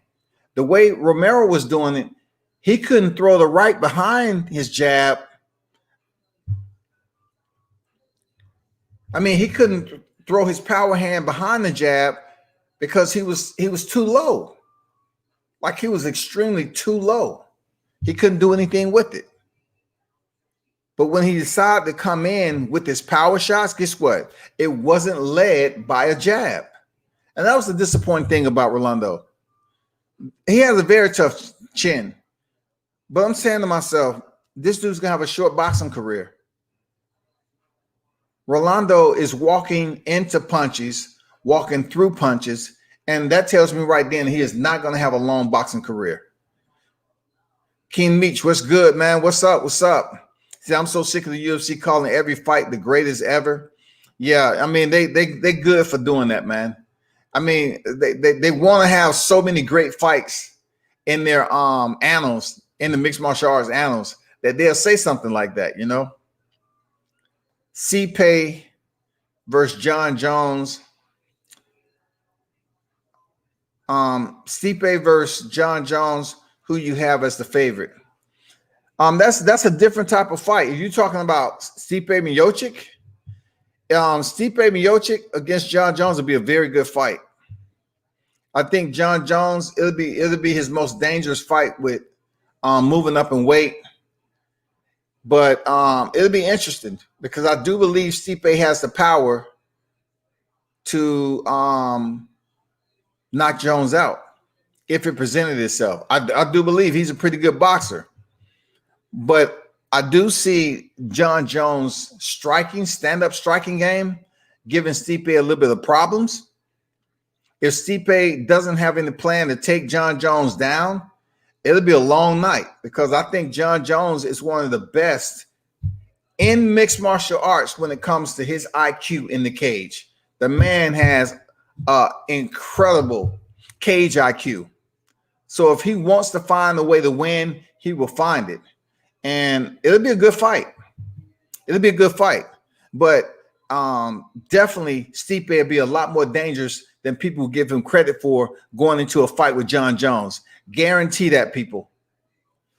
And I hope, I'm not sure, but from my understanding, Stipe was planning on retiring. So we'll see if he's willing to get another paycheck now that he's established himself, cemented his legacy. Give a paycheck to John Jones. That's the next fight people want to see. Get John Jones in here, Stipe Miocic, and pretty much allow John Jones the opportunity to become a 2-division champ. Good question, though. Sheldon, what's good? But you know, if you're looking at the way the landscape is for the pound for pound, John Jones still sits at number 1. So either way it goes, Stipe give him a fight, it's still going to be the top 3 because John Jones is number 1, Khabib Nurmagomedov is number 2, and coming in number 3 is Stipe Miocic. And then you want to know the rest of the pound for pound, which is, you know, irrelevant to the heavyweight division. But number 4 is Israel Adesanya. Number 5 is Kamaru Usman. So both of them being in different divisions. Israel Adesanya in the middleweight division, Kamaru Usman in the welterweight, you know. And then number 6 is Daniel Cormier. I think 7 is who is 7 on the pound for pound list? Why would I forget this? It must be somebody who I believe that shouldn't be up there. 7 on the pound for pound list. You had 6 Daniel Cormier, 7. I don't even want to say Volkanovski. It is Volkanovski. It sure is. It's Alexander Volkanovski, right? 8 Max Holloway, 9 Dustin Poirier, 10 Justin Gaethje. Number 11, Conor McGregor. Conor McGregor, having defended his titles in I don't know how long, he was still close to the top 10. At one point, he was at number 10. You have 11, Conor McGregor. 12 is Petrie Young. 13 is the new flyweight champion, Davison Figueiredo. Then next after him, coming in number 14 is Robert Whittaker. And the last but not least, 15th is the man that just lost to Justin Gaethje in brutal fashion, and that's Tony Ferguson. You know what I'm saying? That is the pound for pound list, and that's, you know, that's some of the fights you have coming up. Justin Gaethje, who sits at number 10, he's going to be facing number 2, Khabib Nurmagomedov, later on this year. That's going to be the big fight. And then if you look at Israel Adesanya, he's going to be facing Paulo Costa. That's going to be another huge fight. Don't know who John Jones is facing when it all boils down to it. What's next for John Jones? Kamaru Usman just came off a fight with Jorge Masvidal. It's going to be a minute before we see him back in there. Volkanovski, who's the current featherweight champion, Alexander Volkanovski. We may see Henry Cejudo, who retired, but he was the 125-pound champ and the 135-pound champ. He's planning on trying to come back and face Alexander Volkanovski at 45. He will be the first ever 3-division champion if he's able to do it. It's going to be a tough task. I'm not going to lie to you. And besides that, Davison Figueiredo, which sits at number 13, he's the new bantamweight champion. So it's going to be a tough fight for him when he faces when he faces the one and only Cody Garbrandt. Cody Garbrandt is dropping down from 135, where he was former champion, to face Davison Figueiredo at 125. So he gets a chance to be a 2-division champion. And it's going to be a tough fight. It's going to be a damn tough fight. And we just seen Robert Whittaker, who's number 14, come off a fight with Darren Till. They went to a decision. They gave the decision to Robert Whittaker. I think they robbed him. I'm not going to lie. But what I want to see change now, being that Daniel Cormier is lost again, he should not be ranked number 6 on the pound-for-pound list. Daniel Cormier should come off the pound-for-pound list, period. Put somebody else up on there. Yes, Izzy is style bender. Dion Washington, what's good, man? Sheldon say Usman. Yeah, Usman is not number 7. Usman is number 5. But I appreciate the input, though. Israel Adesanya is number 4. And Kamaru Usman is number 5. And Daniel Cormier is number 6 right now. But after this loss to Stipe Miocic, he should be off. Should be off the pound-for-pound list. It would be a barn burner. The judges had Sam Pichel when they robbed Marinez in the Roland Romero fight. The judges had Yosemite Sam Pichel when they robbed Marinez. Hey, Dion, you saw that? They robbed Marinez, man. Roland Romero lost that fight fair and square, man. He couldn't get shit started. It's bad, man. None of these dudes ain't did nothing. Sheldon Holmes sounds like me when discussing 135-pound division in boxing. Yeah, man, that's crazy. It just doesn't make any sense on what went happen. I mean, Rolly has to understand that we're going to be on his neck for a little bit because the man took extreme amount of punishment, and he almost looked like a Rocky Marciano to me, man. Like, he looked like them old school fighters, LaMotta. You know, them fighters that don't know how to use defense properly, but they feel like they get more credibility by walking through punches. That's what I've seen from Roland Romero. When he wants to throw his right hand, he turns his body all the way like this and throws the right hand. It has some zip to it. But when he did land his power shots on Marinez, it didn't do anything. He's lucky to have that interim title. Seriously. He's very lucky, man. Yeah, I rank the women.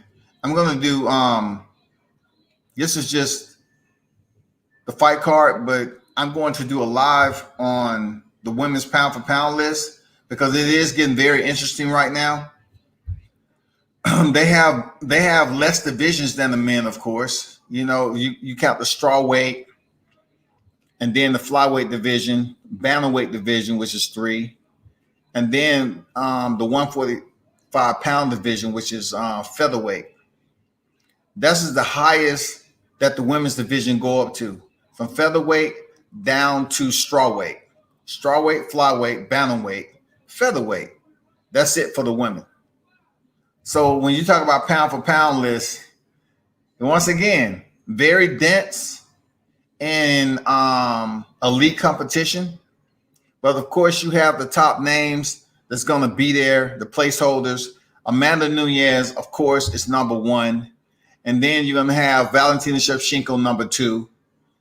And number 3, potentially, because on the male side of the house, not every champion is up there. You know, like Davison Figueiredo, he just won this flyweight title, and he's sitting down there at number 13, man. You know what I'm saying? On the pound for pound, and he's the flyweight champion. But anyway, the women, you know, Amanda Nunes number 1, Valentina Shevchenko 2, 3 probably Wally Zhang. You know, it's not too many champions to select from. You know, because Wally Zhang is the strawweight champion, Valentina Shevchenko is the flyweight champion, and then Amanda Nunes is a champion in two divisions.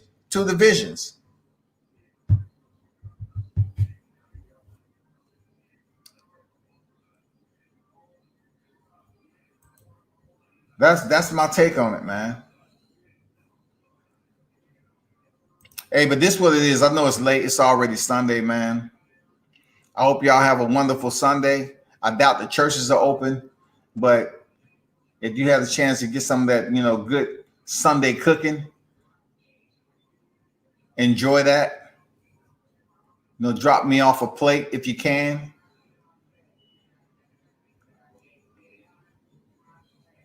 Joanna didn't beat Jane. Joanna's been trying to recover ever since she lost to Thug Rose Namajunas. Wally Zhang did not beat. I mean, Joanna did not beat Wally Zhang. No. It didn't happen. I know.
My fault.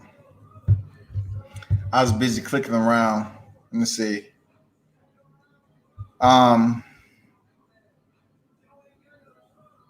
Yeah. Mitch, that one fight that you've seen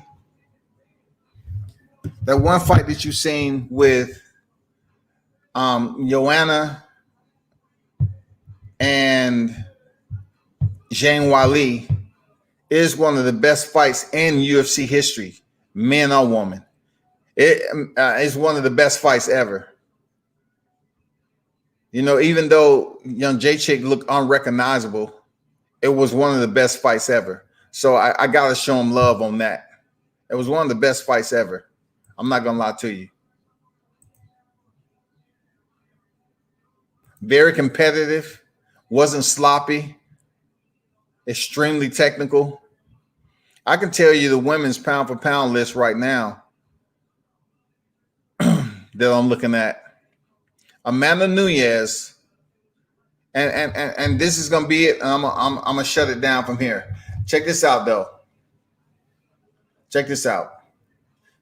They have Amanda Nunes, who's arguably, you know, 2 champ, right? Wally Zhang, the strawweight champion. I'm not sure how that's possible. And if I was Valentina Shevchenko's team, I would ask them, how in the hell is Wally Zhang ahead of me on the pound for pound list when it doesn't reciprocate the same way to the male side of the house? You don't see the lighter weight classes up at the top of the list, but yet you see it in the women's division. So Wally Zhang second, third, Valentina Shevchenko, who's a flyweight champion, Rose Namajunas, the contender down as strawweight, Joanna Jędrzejczyk, strawweight, Jessica Andrade, strawweight. You see how many strawweights are on this dang pound for pound list? This don't make any sense. Tatiana Suarez, strawweight. Holly Holmes is a bantamweight featherweight. I can't believe, I mean, she is a top name. She's still in the top 10. Jermaine Durandamy. She's I would say, bantamweight, featherweight. Depends. Aspen Ladd. Caitlin Chudikin. Claudia Cordelia, which is a strawweight. Juliana Pena. I think she's a 25er. She's a flyweight. And Nina Asarov. To be honest with you, that list makes no sense to me at all. It makes no sense. But people, that is it for me. I appreciate everyone for stopping through. Be sure to turn up and tune in to World Combat Sports. This has been an episode of the Muddy Flats, people. Appreciate you. And be sure to stop through for a later live stream.